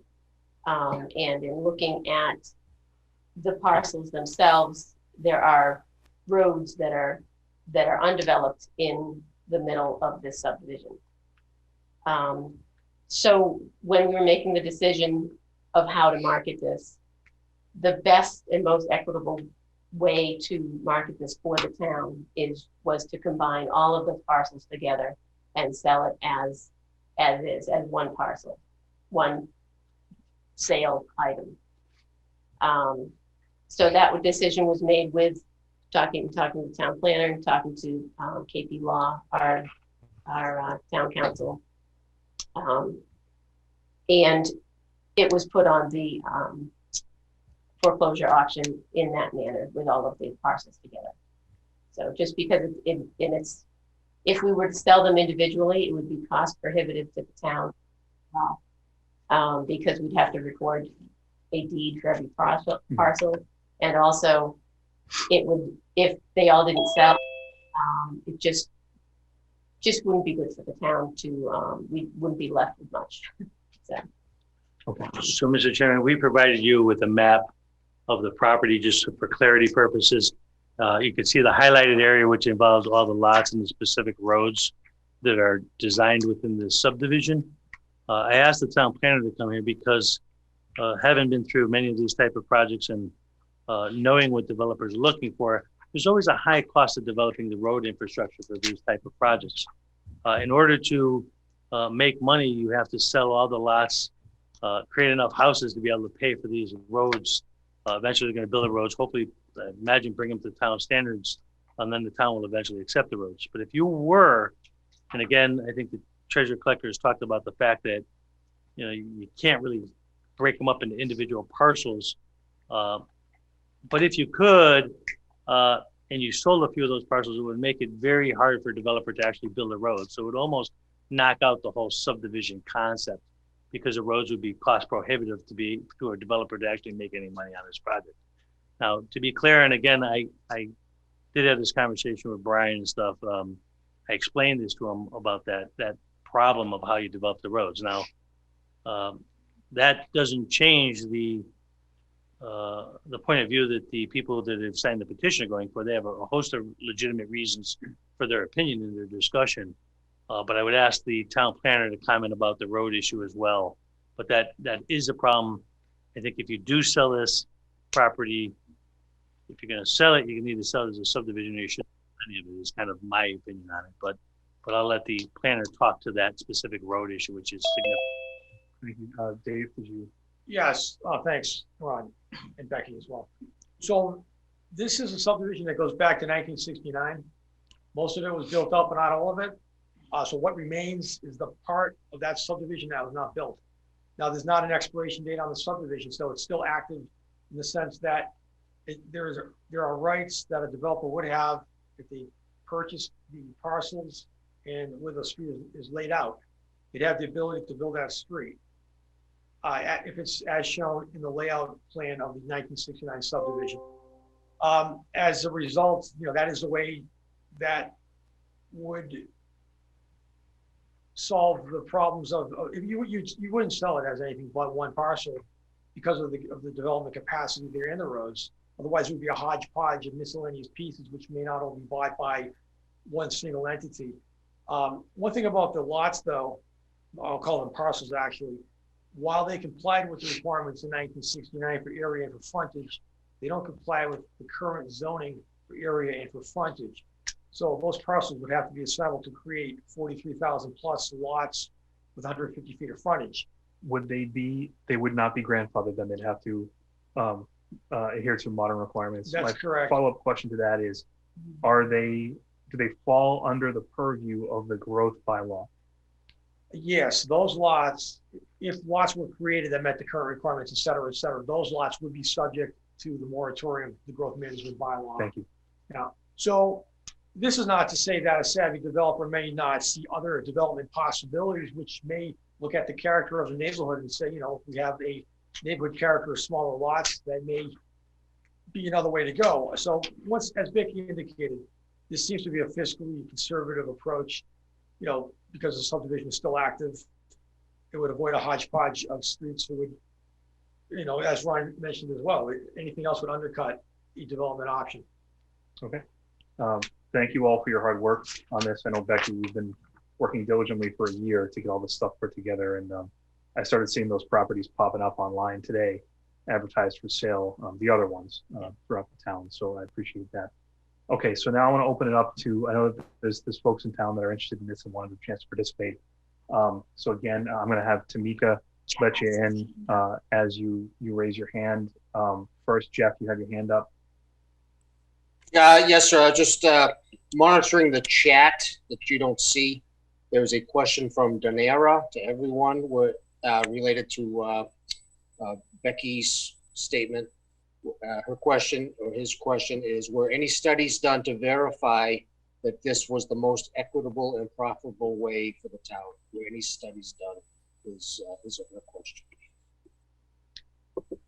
There was a conversation between the town planner, the auctioneer, myself, and our town council, and in combining them all, we didn't actually do a study. We discussed it with the boards that are monitoring them. And I think I want to reiterate to Becky and Dave's points, and to Ron's to an extent. This is a normal procedure that is followed in the regular course of government business. It was followed by the law to the letter of the law. I don't think a study in this instance in particular would be warranted. This is not something where we've conducted studies for every property that's available for auction. So again, I think I want to open it up now. There's some folks with their hands up. I think we as government officials, like we usually do, have talked too much. Just one comment. I think that Brian, part of his night is sort of leader of the group in permanent petition. You may want to let him speak a little bit, because I know that I think it was either Skip or Jeff that sent us via email the actual petition itself and the signatures. So we may want to at least have him comment on that, since the petition is the heart of the issue in some respects tonight, right? Understood. Okay, so Tamika, Brian, we're going to try to let you in. I don't know how the unmuting is going to work. I think you might have to unmute he can yourself. Unmute himself. Yep. And name and address, please. Brian, we can't hear you.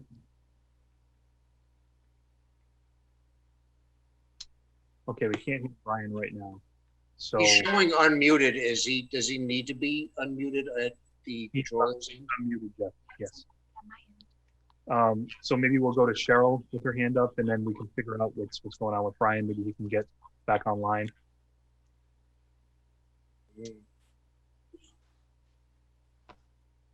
Hello. Hi, Cheryl. We can hear you. Name and address, Please. Cheryl Watson, 31 Cheryland Drive, Rutland, Mass. I I went to the planning board meeting the other day, and they talk about the infrastructure down there and maybe the thought of asbestos in these pipes. You know, the land has sat dormant for many years.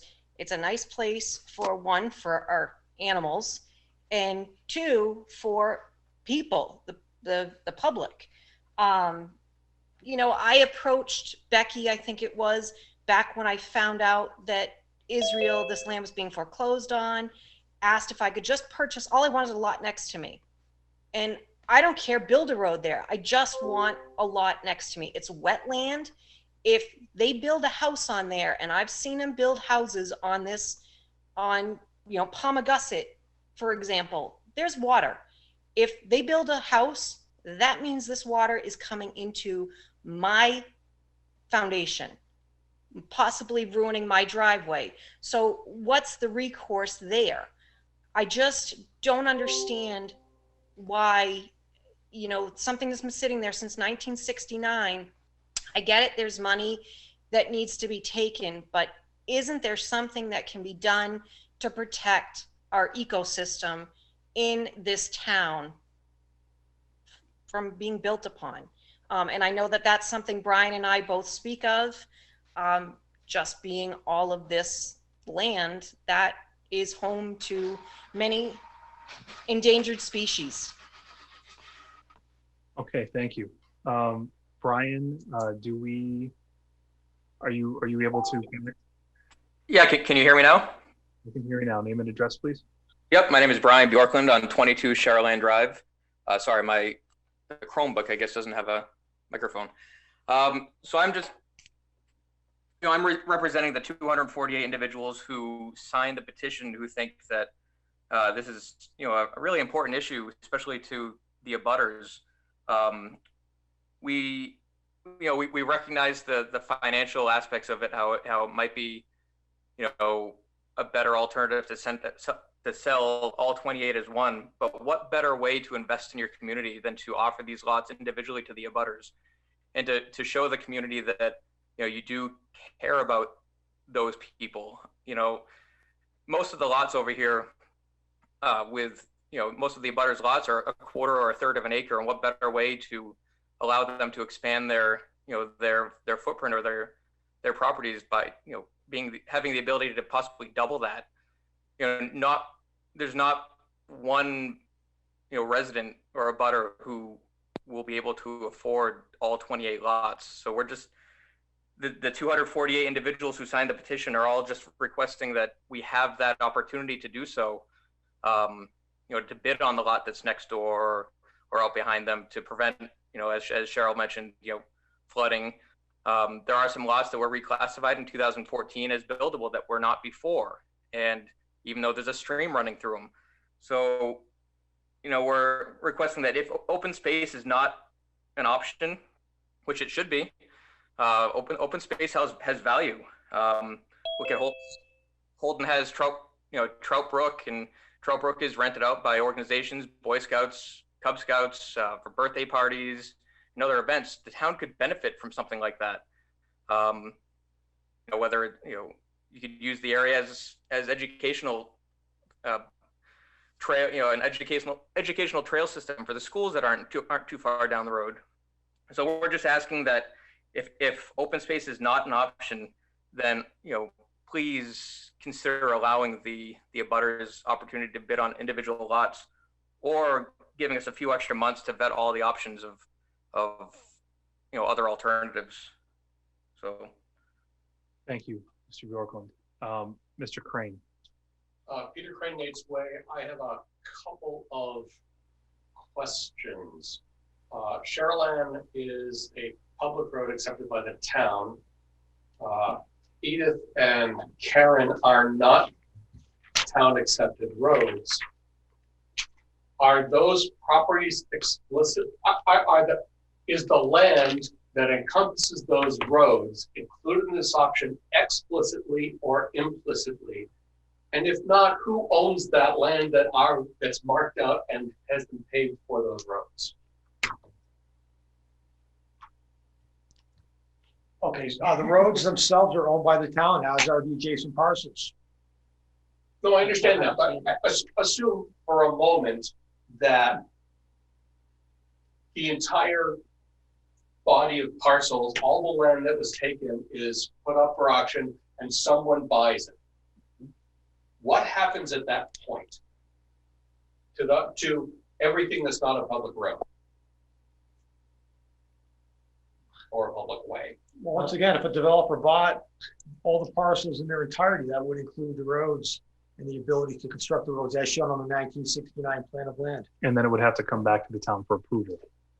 If they want. For various permits, it would be necessary, It would most be likely from Concom, probably DCR. Although we don't know this for sure because we haven't done that research because it's as is in the due diligence. Understood. So the alternative question then is, because the town owns the land today, if no one buys the parcels, the town still owns the roads, right? Doesn't necessarily have to be a road. It could just be open space. The town doesn't have to build a road just because it owns it. It's a paper road, so it could be just simply left undeveloped. Well, there are sections of it that are real physical roads today. And my question is, what's the town's responsibility for maintenance of those roads and bringing them up to our standards to make them a true public way if no one buys the property? I think we've actually looked at this on another issue that came up a few weeks ago. Okay. With a road that was found to be a public road and was neglected for a period of several decades. I think our DPW director is currently looking into what legally we are required to do. It's my understanding as of right now that we would just need to make them traversable for emergency vehicles if that were necessary. But again, our DPW director is looking into that specifically. Just for clarification through the chair, I mean, on the maps that we're looking at that's shaded, it says no road on all the pieces that go through this parcel. So there aren't roads existing, correct? So there isn't a road to, I don't understand the question. Paper roads. There was Right, but there aren't, roads, but they haven't been developed. right, but they aren't really roads. So we don't really have roads to address. But, well, Edith Lane exists as a road today. But that's not included in And this it's part. not shaded, but who owns it is my question. That's where I started. The residents that live on Edith Lane, because none of this is included in this parcel. Right, so it's the residents that live on that road that exists that are responsible for that road, would be my understanding. So can I comment here, because the question has to be answered. So I'm new with Edith Lane. It's either an accepted road or it's a non-accepted road. I don't know. It is not If accepted. it's accepted, it's not accepted? No. It is not. Edith Lane and the section of Karen Way that exists right here are physical roads, but they have not been accepted by this town. So the same developer that walked away from that other site is the developer who developed Edith Lane. Correct. So he did the road to whatever standard is now, but never got it brought up to town standards. Is that your comment? That's my understanding of the roads. So the depending upon if the road has never been accepted road, you're correct. It's still owned by the developer who developed that road to the standard it is now. But so it's owned by the developer, or depending upon what the sale of the property is, it could potentially be owned by lot owners. I don't know how the deed was, but depending upon how he structured his road things, either owned exclusively by him or could be owned by the owners, depending upon how. But him is now us. Well, not for Not Edith Lane, not for those. subdivision, No, we're only talking about the That wasn't shaded for areas. So if the deeds were written in a specific way, there's no actual owner of Edith and Karen. It's either the town, but I guess more likely, because it was never accepted road, it's not owned by the town, it's owned by either the company that still exists or doesn't exist. It doesn't exist anymore, and that's why we. Yeah, got so I the assume properties. we're probably plowing the road, but it's not officially a town-owned road, is it? I don't know that we're plowing it. That's a DPW question. Then it might be owned by the individual lot owners. I just don't know, you have to look at the deed and how it's structured. Okay, Sorry for the distraction. no problem. Is there anyone else from the public? Jeff, I see you have your hand up. Yes, sir, I do. So I guess this question is more so for Ron, the new TA, if possible, if you don't mind.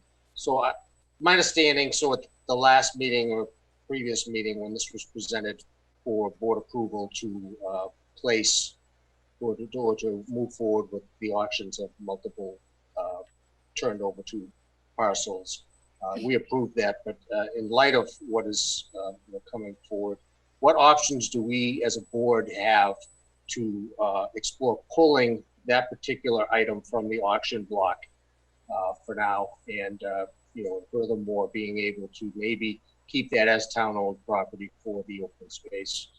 What can we do to pull that?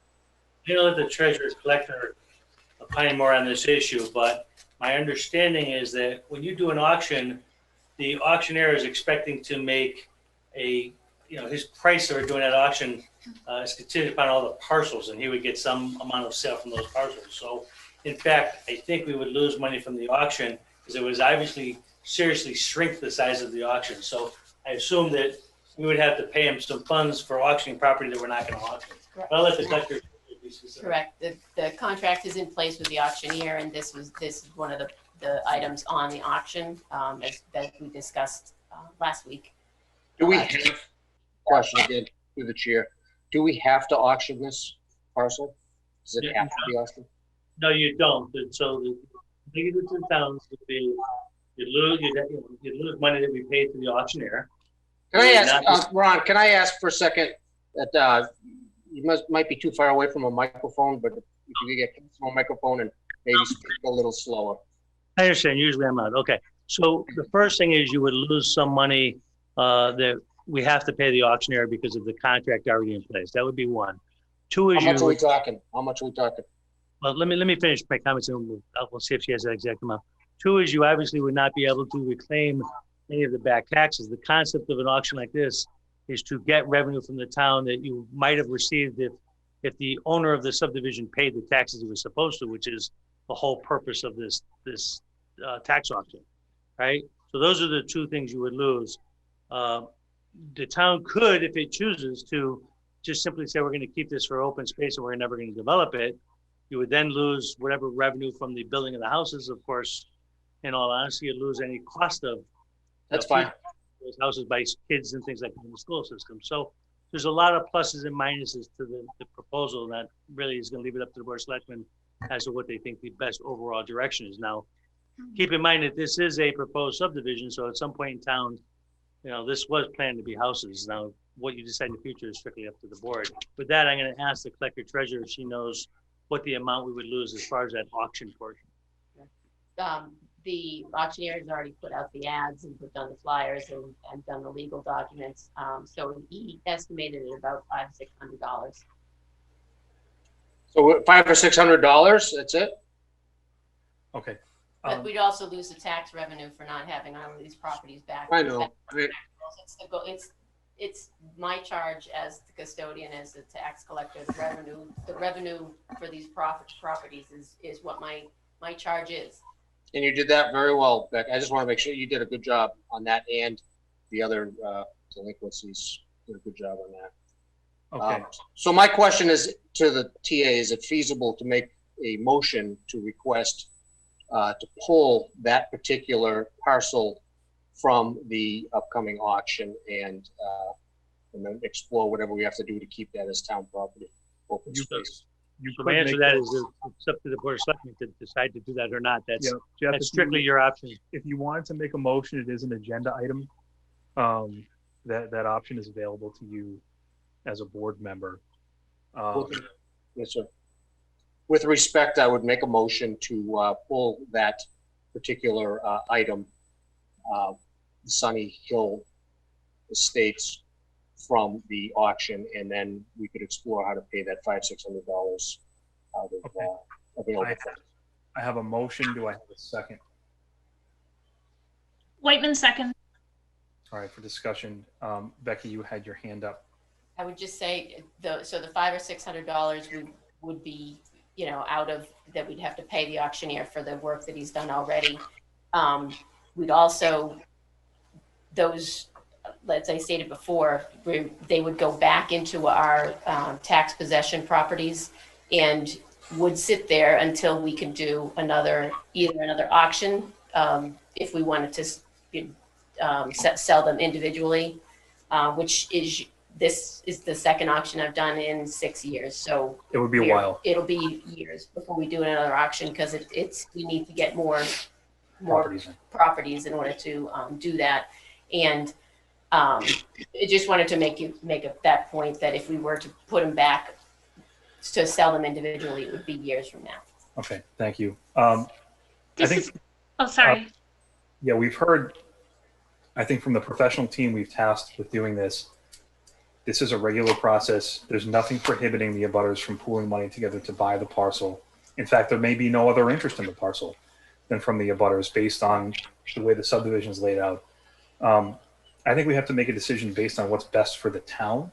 And we hire people to give us their opinions on what's best for the town and do their due diligence. And that's kind of what we've done. Leah and then Jeff. Thanks, Mitch. I just wanted to say, this is really tough because I think, Becky, you did a phenomenal job. I mean, this is your task with the town, a major task with the town, and it's amazing. So I struggle a little bit because I wish the town was a little bit more, as a whole, welcoming of open space and maintaining some town-owned open space, and that's a larger discussion than what we can fit in this time. So that's kind of my, there's no ill will in my mind against the professionals who did this. It's more a larger discussion with the town as a whole. And we know from town meeting in two years ago, when a majority of the town had voted in favor of limiting growth, that people aren't necessarily in favor of a lot of new houses going up all at once. So I guess that's what I'm struggling with. Okay, Jeff, go ahead. Thanks, sir. I want to echo what the chair had just said, and that is our role is to do what is in the best interest of the town. So I just wanted to put this out there since we are second for discussion. I did have the opportunity to walk the parcel with Mr. Bjorklund last week, I guess, and I was able to see where we are talking. It's basically the connecting piece between the old original development and the Cheryl Ann piece in there. And there's like a walking trail, almost like a rail trail, if you will, that goes through there. But I learned a lot from walking with Mr. Bjorklund, who is correct me if I'm wrong, Brian, a biologist of sorts. And I learned a lot about the area and the wetlands, the wetlands that are encompassed in there. And but he also pointed out something, and a new term that I'm not familiar with. It's called vernal pool. A vernal pool. That is a phenomenon, I guess, of well, maybe Brian could explain it, but it has to do with water coming and receding in the spring and setting. But it's a breeding place for a spotted salamander that he had seen in there, which is an endangered. Are those registered with the Department of Environmental Protection? Are they official vernal pools? And I believe that something you could have a conversation with Bjork when he's available. But I think in due diligence, if we were to proceed with an auction, we should at least verify whether that's the situation. So you're not selling someone a bill of goods that wouldn't. I think we're selling as is, and it's up to the buyers to do that. It's also vernal pools that are official vernal pools. It's my understanding they would be registered with the state, and that'd be visible to anybody by simply logging a line. Now we're past our 20 minutes. We have a motion for the second. At this point, I'm going to call a roll call vote. Just to reiterate, the motion was to pull the properties from auction and then find a way to pay back the money that was lost in the process. Okay, so that is the motion. We'll have a roll call. Whiteman. Whiteman, aye. Billings. Billings, aye. Clark. Nay. Nichols. Nichols, nay. River City, nay. Motion fails. 3 nays, 2 yeas. Okay, thank you all for participating in the discussion. We certainly appreciate it. We're going to move forward on the agenda. Just one small point on this subject, and I'll make it very short. Mr. Sullivan, very quick. Thank you. In my previous planning board life, if there are sections of this road that are not accepted by the town, yet are not being part of this auction, then theoretically they're not going to be sold. The paper roadway is not going to be sold, and nobody is going to own it. If I heard you correctly. Well, the roads aren't built yet, so they would No, I understand, Right. but the lots are laid out along the roadway. That's what you're selling. So the section of 50-foot wide roadway, you're not selling. So you're gonna end up with, you know, this section of road of land that's nobody's gonna own. And I think if you're selling the entire parcel, you should include those undeveloped sections of roadway as. You know, I'm sorry, Mr. Chairman. So the answer is that in the area that's shaded in the map, that right now is owned by the town for the tax foreclosure purpose. Things like Edith Lane, which is not shaded, is not, we can't even discuss it because it's owned by, it's private property right now. It's not owned by the town. Right, but sorry. So the only parts of the road that we could make a developer bring up to town code so that we could accept it are those in the shaded area. Anything that was developed prior to that in areas where the developer walked away and that land is not owned by the town, it's not a heck of a lot we can do with it because it's essentially private property. The residents could potentially pool to improve it and then Well, have it accepted. if the residents own it, again, that goes back to who owns that road. I don't know. It's either owned by the residents or it could be owned by the developer. I don't know the answer to that. Do you? I'm seeing, so we have, if I understand this correctly, are we saying that the portions of these roads that are currently private streets? I don't know. Again, they're private streets in one form or another. Okay, lots that aren't subject to the auction. Right. What we're talking about now, whatever status they might be. It's my understanding, based upon a conversation last year, I believe it was from one of these folks, had a discussion about having the street take those roads because those roads are private at that point. In the ordinary case, unless the state's otherwise in the deed or someplace else, is if it's a private road, then those roads belong to the abutters. And if the abutters on their own initiative or the select board's initiative could do an initiative, a street acceptance request to convert it from a private road to a public road with betterments assessed and so forth to bring the road up to the standard as much as possible and pavement and what have you. That's what I'm recalling from last year, and it didn't get put onto the warrant. I don't remember why exactly. Okay. So just to be clear, there is he's right. There is a betterment process for improving roads that they could go through. It's very difficult for individual house owners to go through that betterment process. Usually the road, like let's assume Edith Lane is the road we're talking about. It's easier if the town, again, it's easier if a developer owns the whole road, they can just deed it over to the town. If every lot owner owns halfway through the road, it's gonna be really complex. You literally would have to get every lot owner to give the town the right to purchase it, whatever, and then do the betterment. So And we have to know more about that. The betterment's a burden on the homeowner too, in a lot of cases. Well, yeah, it's cases. essentially just like a sewer betterment fee. You charge everybody a part depending upon their footage or frontage. And like I said, for them to do it individually is extremely complicated to try to do that betterment because everybody has to agree to the debt service for that betterment. And it's difficult for each of those lot owners to do that as an individual. If I could, I also think I'm going to talk to Joe about this because we did talk about this last year.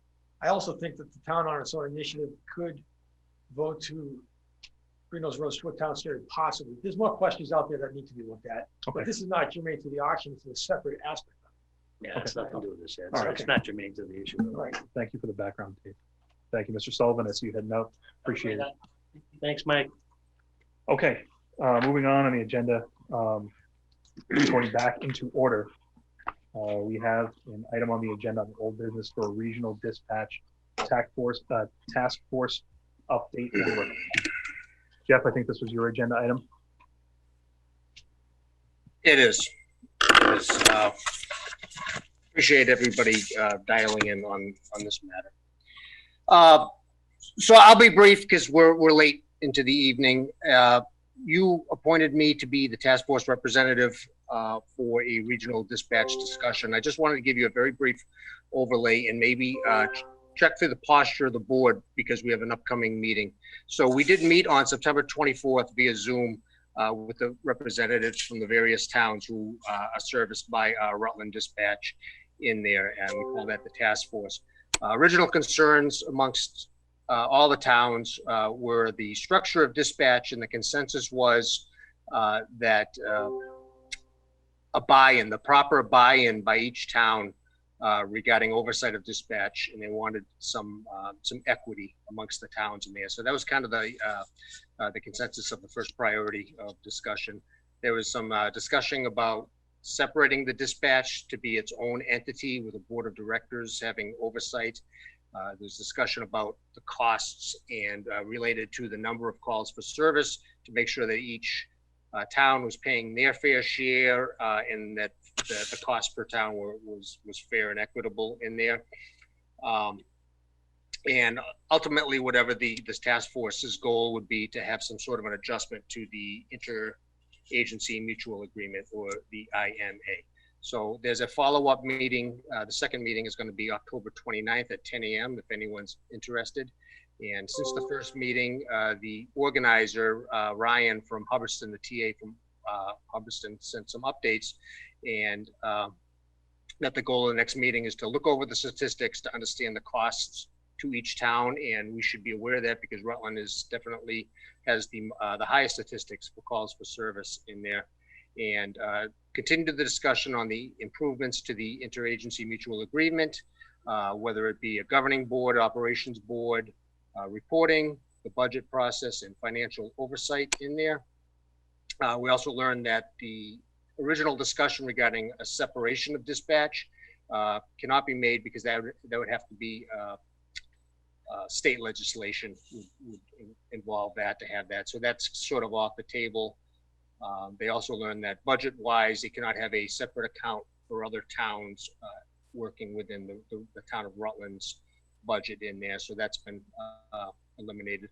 But in the end, I think the consensus is for everybody to have an opportunity to have equal buy-in through like a board of directors.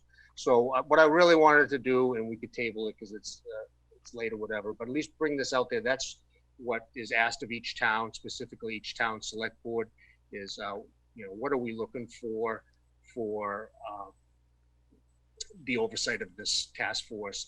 I would just like to say, I think my original indications would be to support some sort of a board of directors, representatives from each town, to have some input into oversight of the dispatch center.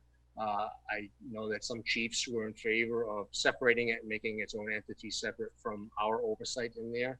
I'm not entirely convinced on that posture because I do believe there's some benefit of having a town administrator deal with personnel matters, as Mike Nicholson I know had to deal with in the past, and being able to deal with that was important. But at the very least, going forward to the next meeting on October 29th, I think as long as we're all of the same consensus that we would support some sort of a board that would have equal share oversight in there, to have some say in the oversight of the dispatch. Any questions? Okay, Ron, I want to kick this over to you because I know that yeah, catch up. To be honest, Mr. Selectman, I really like to have a meeting of me, you, and Mike, and maybe the fire chief, the police chief, to discuss this issue. I have a host of concerns around this, especially since right now Rutland has the physical structure in place, the administration all in place. I'd like to really understand what the benefits to Rutland will be in doing this. Obviously, if you set up a separate structure, then towns are going to have to pay rent. If this becomes an independent agency, so to speak, a group, we have to pay rent. I find it in the discussion I had when we were trying to do this in the towns I came from, you have the issue of how you're going to have a separate union perhaps for these employees. I just think there's a lot of extra costs involved in the separation the way it is. I guess I would like to know, I always know that in these situations, towns have a concern over the administration. They don't have enough say is always the issue. But I would think, and I'd like to really, when we look at these numbers, to analyze if there's really a financial benefit for anybody to do this, because I truthfully, I think it's going to cost us significantly more money to do this. And even if you have a board, there's still going to be battles over who has control of the board and power struggles. No different than them being upset because they don't have enough say.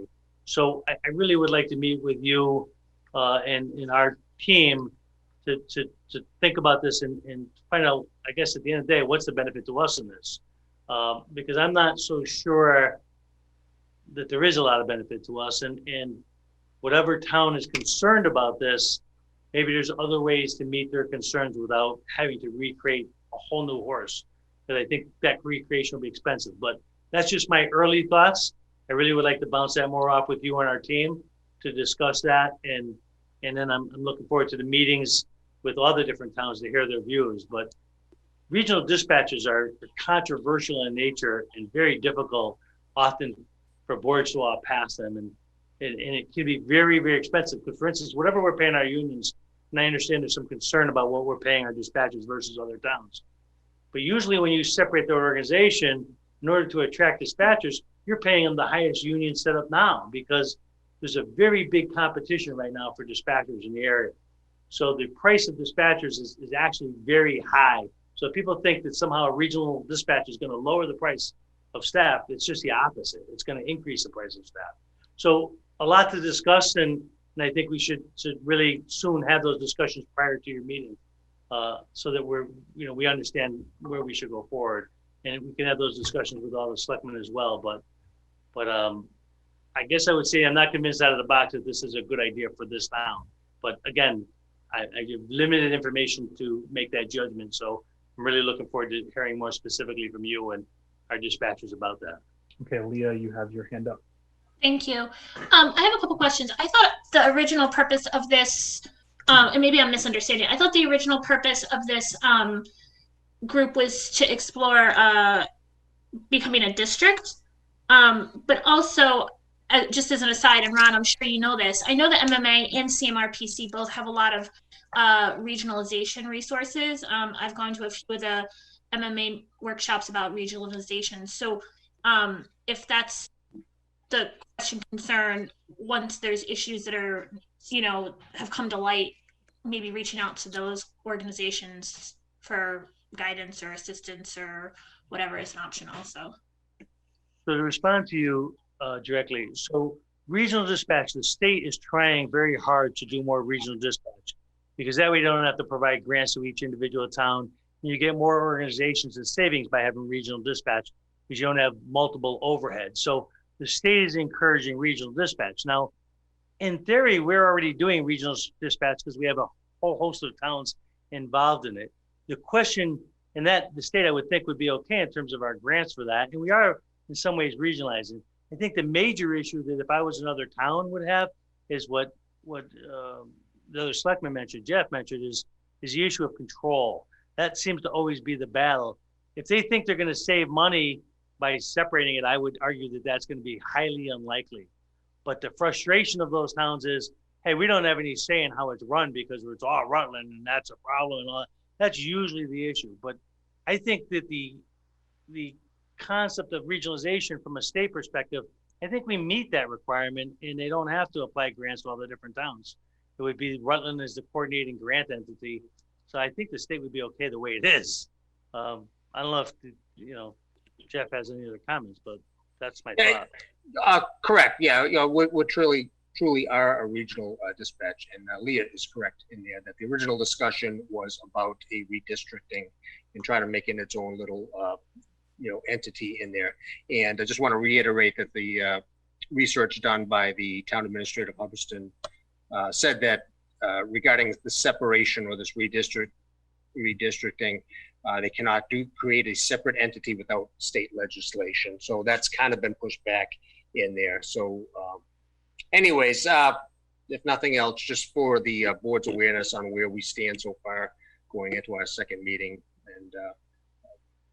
And also Ron has been added to the communications in there amongst the task force members, and will be present at the next meeting. So that's all we got. Thanks. Thank you, Jeff. Thank you for your input, Ron. Certainly appreciate it. Next on the agenda, we have a historical commission update about the condition of the central tree. Jeff, I think this is also. Yeah, I thank you. And again, I'll be as brief as I can.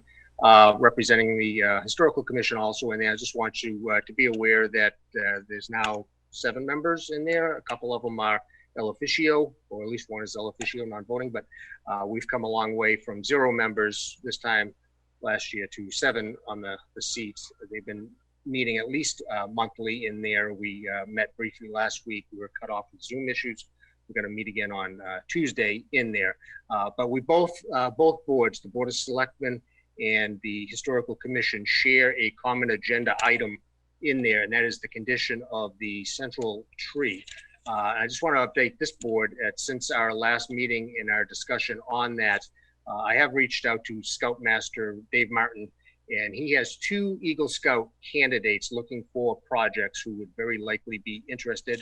I've requested a preliminary meeting with the Scoutmaster to maybe, if it's something that we could prep to come before the board, similar to, I think the best practice example we had from Liam Dearden on his, is to prep what they would like to do. There's a lot of different movements in there, but I just wanted to bring the board up to date on there that there is some Eagle Scout interest in there, and it's a joint action item on both boards. It's a parallel item between the two, the commission and when this came, just as an item of clarification, when this came to the board prior, the DPW director indicated to us that both the tree and the fence were not on town property but private property.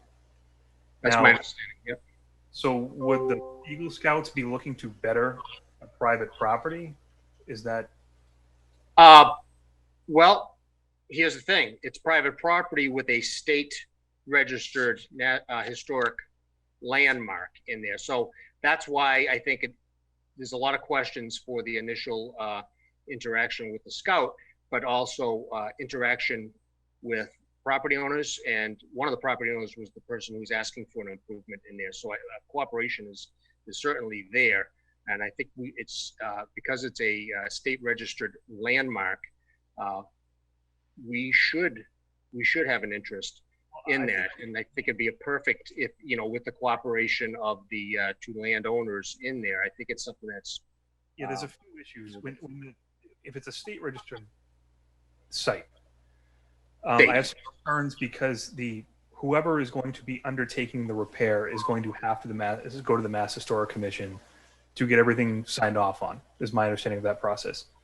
It's also on private property. I mean, the Rufus Putnam house is on the historic registrar, and we're not going to paint it because we don't own it. So I'm just a little concerned about the board's involvement. I mean, if look, the Boy Scouts can do whatever they want for their Eagle Scout project, but insofar as the board's involvement or the town's involvement, the last time we talked about this, the DPW director had indicated he was going to look to see if he could get a betterment or an easement onto the property to be able to do some work or have access to it. I just think we're jumping the gun a little bit if you're going to have projects presented to the board without having gone through the state process, without having clarified these other issues. Again, it's on private property. I think you raise a good point, Mr. Chair, and then perhaps maybe the proper venue would be more of the historical commission for the historical aspect in there, and maybe the select board could just separate itself from that matter, and then let them work as representatives of the historical commission with Eagle Scout. We need clarification too, because if the town needs to get permission for something from the Mass Historic Commission, we just need to clarify that process before we do anything over there. And maybe Ron, that's something Joe's already familiar with the project, and maybe you could just talk to him about it. Figure it out. I mean, you're right. If it's not town property, you have to get an easement to even go on that property, because if you go under. I believe we have that. An easement. Yes, it's my understanding that it's personally owned property with town's easement access to it. Yes, sir. Well, let me look at it with Joe and we'll see what we can do. I do believe that's the case. We made it to the historical commission. And we're talking about a minimum intrusion in there. It's a replacing of a dilapidated fence in there, but also working with Senator Goby. So as far as any state commission that you mentioned, Mitch, we have the support of Senator Goby to do that. And I would like to see, either through the historical commission or this board, pursuing some sort of a state registered historic landmark sign for the cemetery. It is the geographical center of Massachusetts. It's something that we shouldn't overlook in there. So. Okay. Thank you. I guess moving on to new business. Quick item on the agenda. We have the recognition of Rutland Little League. I don't know if Tamika, you can pull up that document that I had dumped in the Google Drive. We had 3 district champion teams this year, are in 3 different age brackets for our Rutland Little League. And just want to recognize them I know that the parents and the coaches and the kids have obviously gone through a lot this year, and they've worked very hard to make sure that all those activities were safe. And it was a pretty successful season. So, oh, there it is. All right, so I was hoping to get board support to sign off on this. Can we just hit the maximize button? Yes, sorry. Oh, no, it's nice. I just can't. I'm getting old. Is that okay? Yep. All right, so this is just addressed to President Jonathan Miller of Rutland Baseball and Softball. The Rutland Board of Selectmen would like to recognize and congratulate Rutland Baseball and Softball for a successful 2020 season. Further, we would like to congratulate the 8 to 10-year-old, 9 to 11-year-old, and 12-year-old teams for bringing home their respective District 4 championships. The board would like to thank all the coaches, parents, boys and girls who participated in a year that has been challenging to say the least. Further, it is in times like these where providing positive and normalized activities to youth can have a tremendous impact. We recognize that everyone involved worked hard to ensure player, parent, and coach safety with the ultimate goal of providing a fulfilling and enrichment activity to Rutland youth. The importance of this cannot be understated.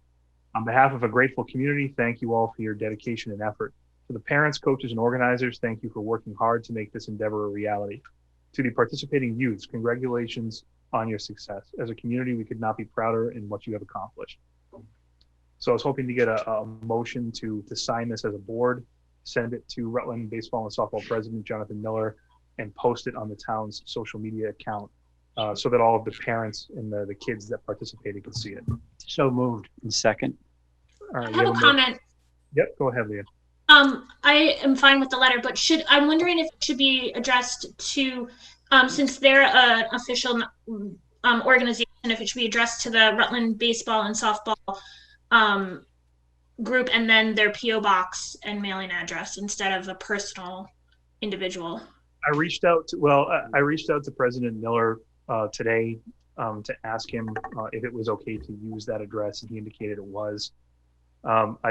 The PO box is, I'm just a little wary to address it that way because it'll sit there or whatever. It just seemed more appropriate to use the address of the president, but if that's something the board wants to change, I'm amenable to it, but.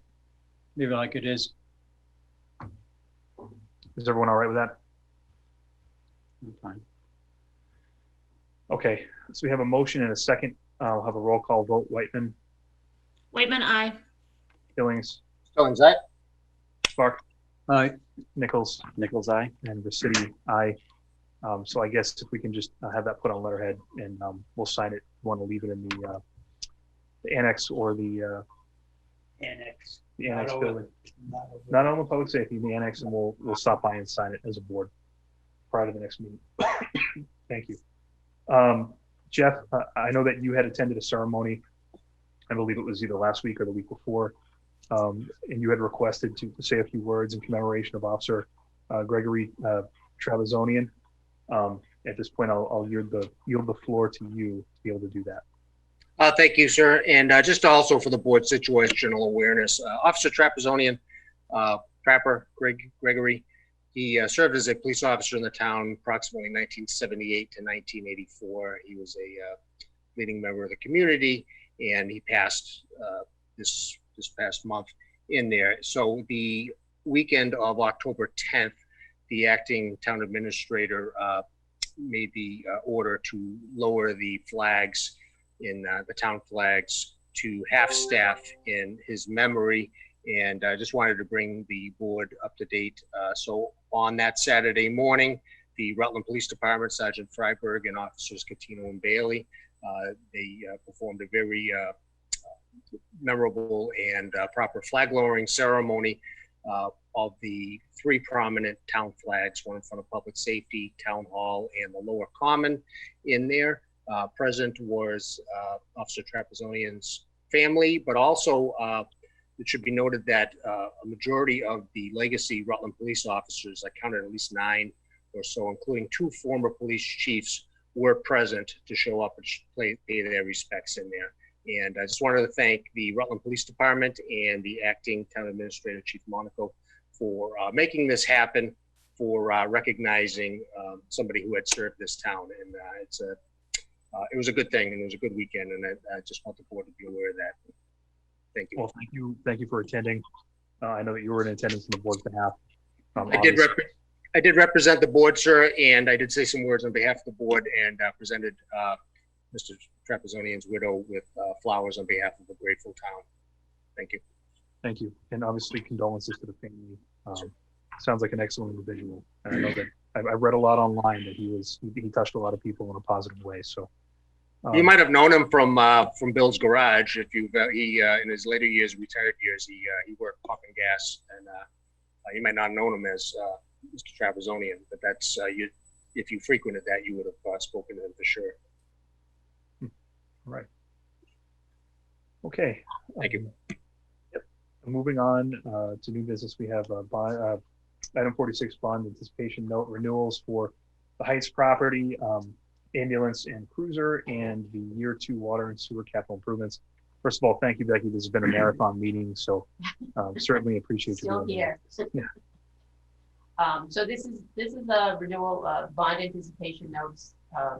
We're borrowing $1,022,710. The low bidder was Century Bank and Trust Company with a 0.6 interest rate. That's pretty good. Wow. For a one, yeah, they're good. So what this $1 million is for? I think I gave you this in your packet. Just so you know, the Rutland Heights land acquisition. We're paying down $82,000 of that debt. We're reborrowing $280,000.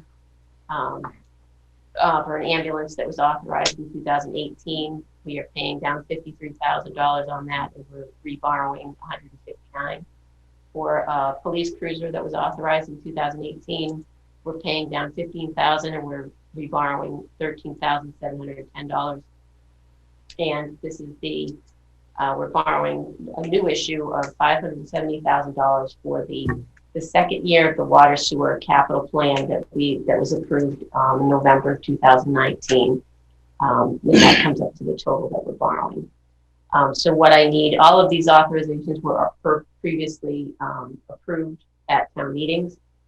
So what I need you as a board to do is basically sign the documents to move the following along.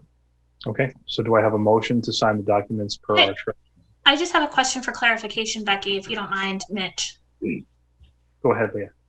And this is more clarification, I think, for the public, because I'm reasonably confident. Although it's being borrowed altogether, the payment for the water sewer repairs is coming out of the water sewer funds directly and not any general fund or anything, correct? Correct. Yep. It's all separated account wise. Yeah. Okay, but it makes sense to borrow it all together to get a better rate. Is that? Absolutely. Yep. So can we throw my mortgage in there temporary. too? Or I'm sorry. Can we throw my mortgage in there too for the points? No. All right. These are all temporary borrowings because the water and sewer, we authorized them $3 million for all the projects that we're going to do over the next 5 years. So we're temporarily borrowing them in anticipation of permanently financing them. So that will, just to make sure that we don't borrow too much, or in case we go under budget, we don't need to borrow the $3 million. We'll stay, within the range that we expended the funds. And I know, as a follow-up question, first, the mortgage comment was a joke. I know a lot of people don't maybe not see humor in that, but the question I have is for the Heights property. That was a series of short-term borrowing for that parcel, correct? Yeah. Now, at some point, we're going to have to long-term debt finance that. Is that? This is actually the last we've been temporary borrowing. This is the 10th time that we've temporarily borrowed the funds. We've been paying it down for the last 8 years because you have to start paying it down after the 3rd year. So this next year, this will come due November 6th of 2021, and we'll have to refinance or permanently finance the balance for the Rutland Heights on that date. Okay. Unless, of course, we sell the property, then we'll use the money for there to pay that. Well, that's correct. Yeah. We may not have to go for long-term borrowing if the deal comes across and we revenue from that deal that can pay that debt. Okay. Thank you. Mr. Steiner, This is a question to Becky and about the subject we're just talking about.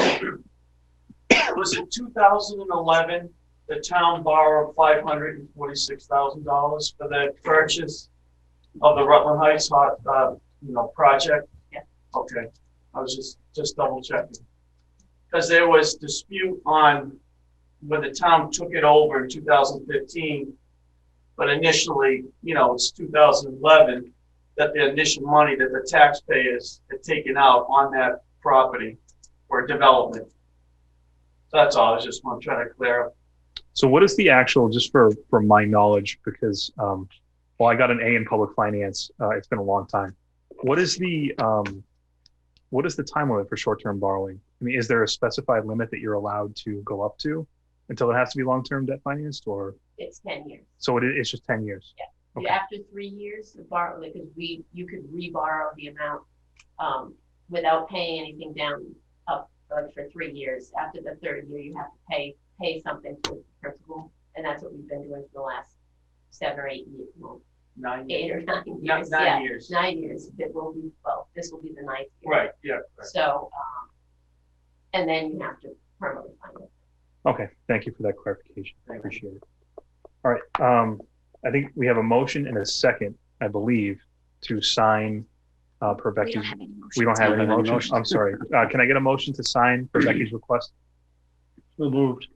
Second. Motion by Mr. Clark and a second by Mr. Nichols. Is there any further discussion by members of the board? Hearing none, we'll have a roll call vote. Whitman? Whitman, aye. Stillings? Stillings, aye. Clark? Clark, aye. Nichols? Nichols, aye. And Resity, aye. Motion carries unanimous. Thank you again, Becky, for all of your help tonight. We have the rest. Why don't you just leave it there, make you feel comfortable, because I know we're all trying to stay separated. So. Okay. Almost lastly, we have correspondence from the Historical Commission about the Wood Studio roof.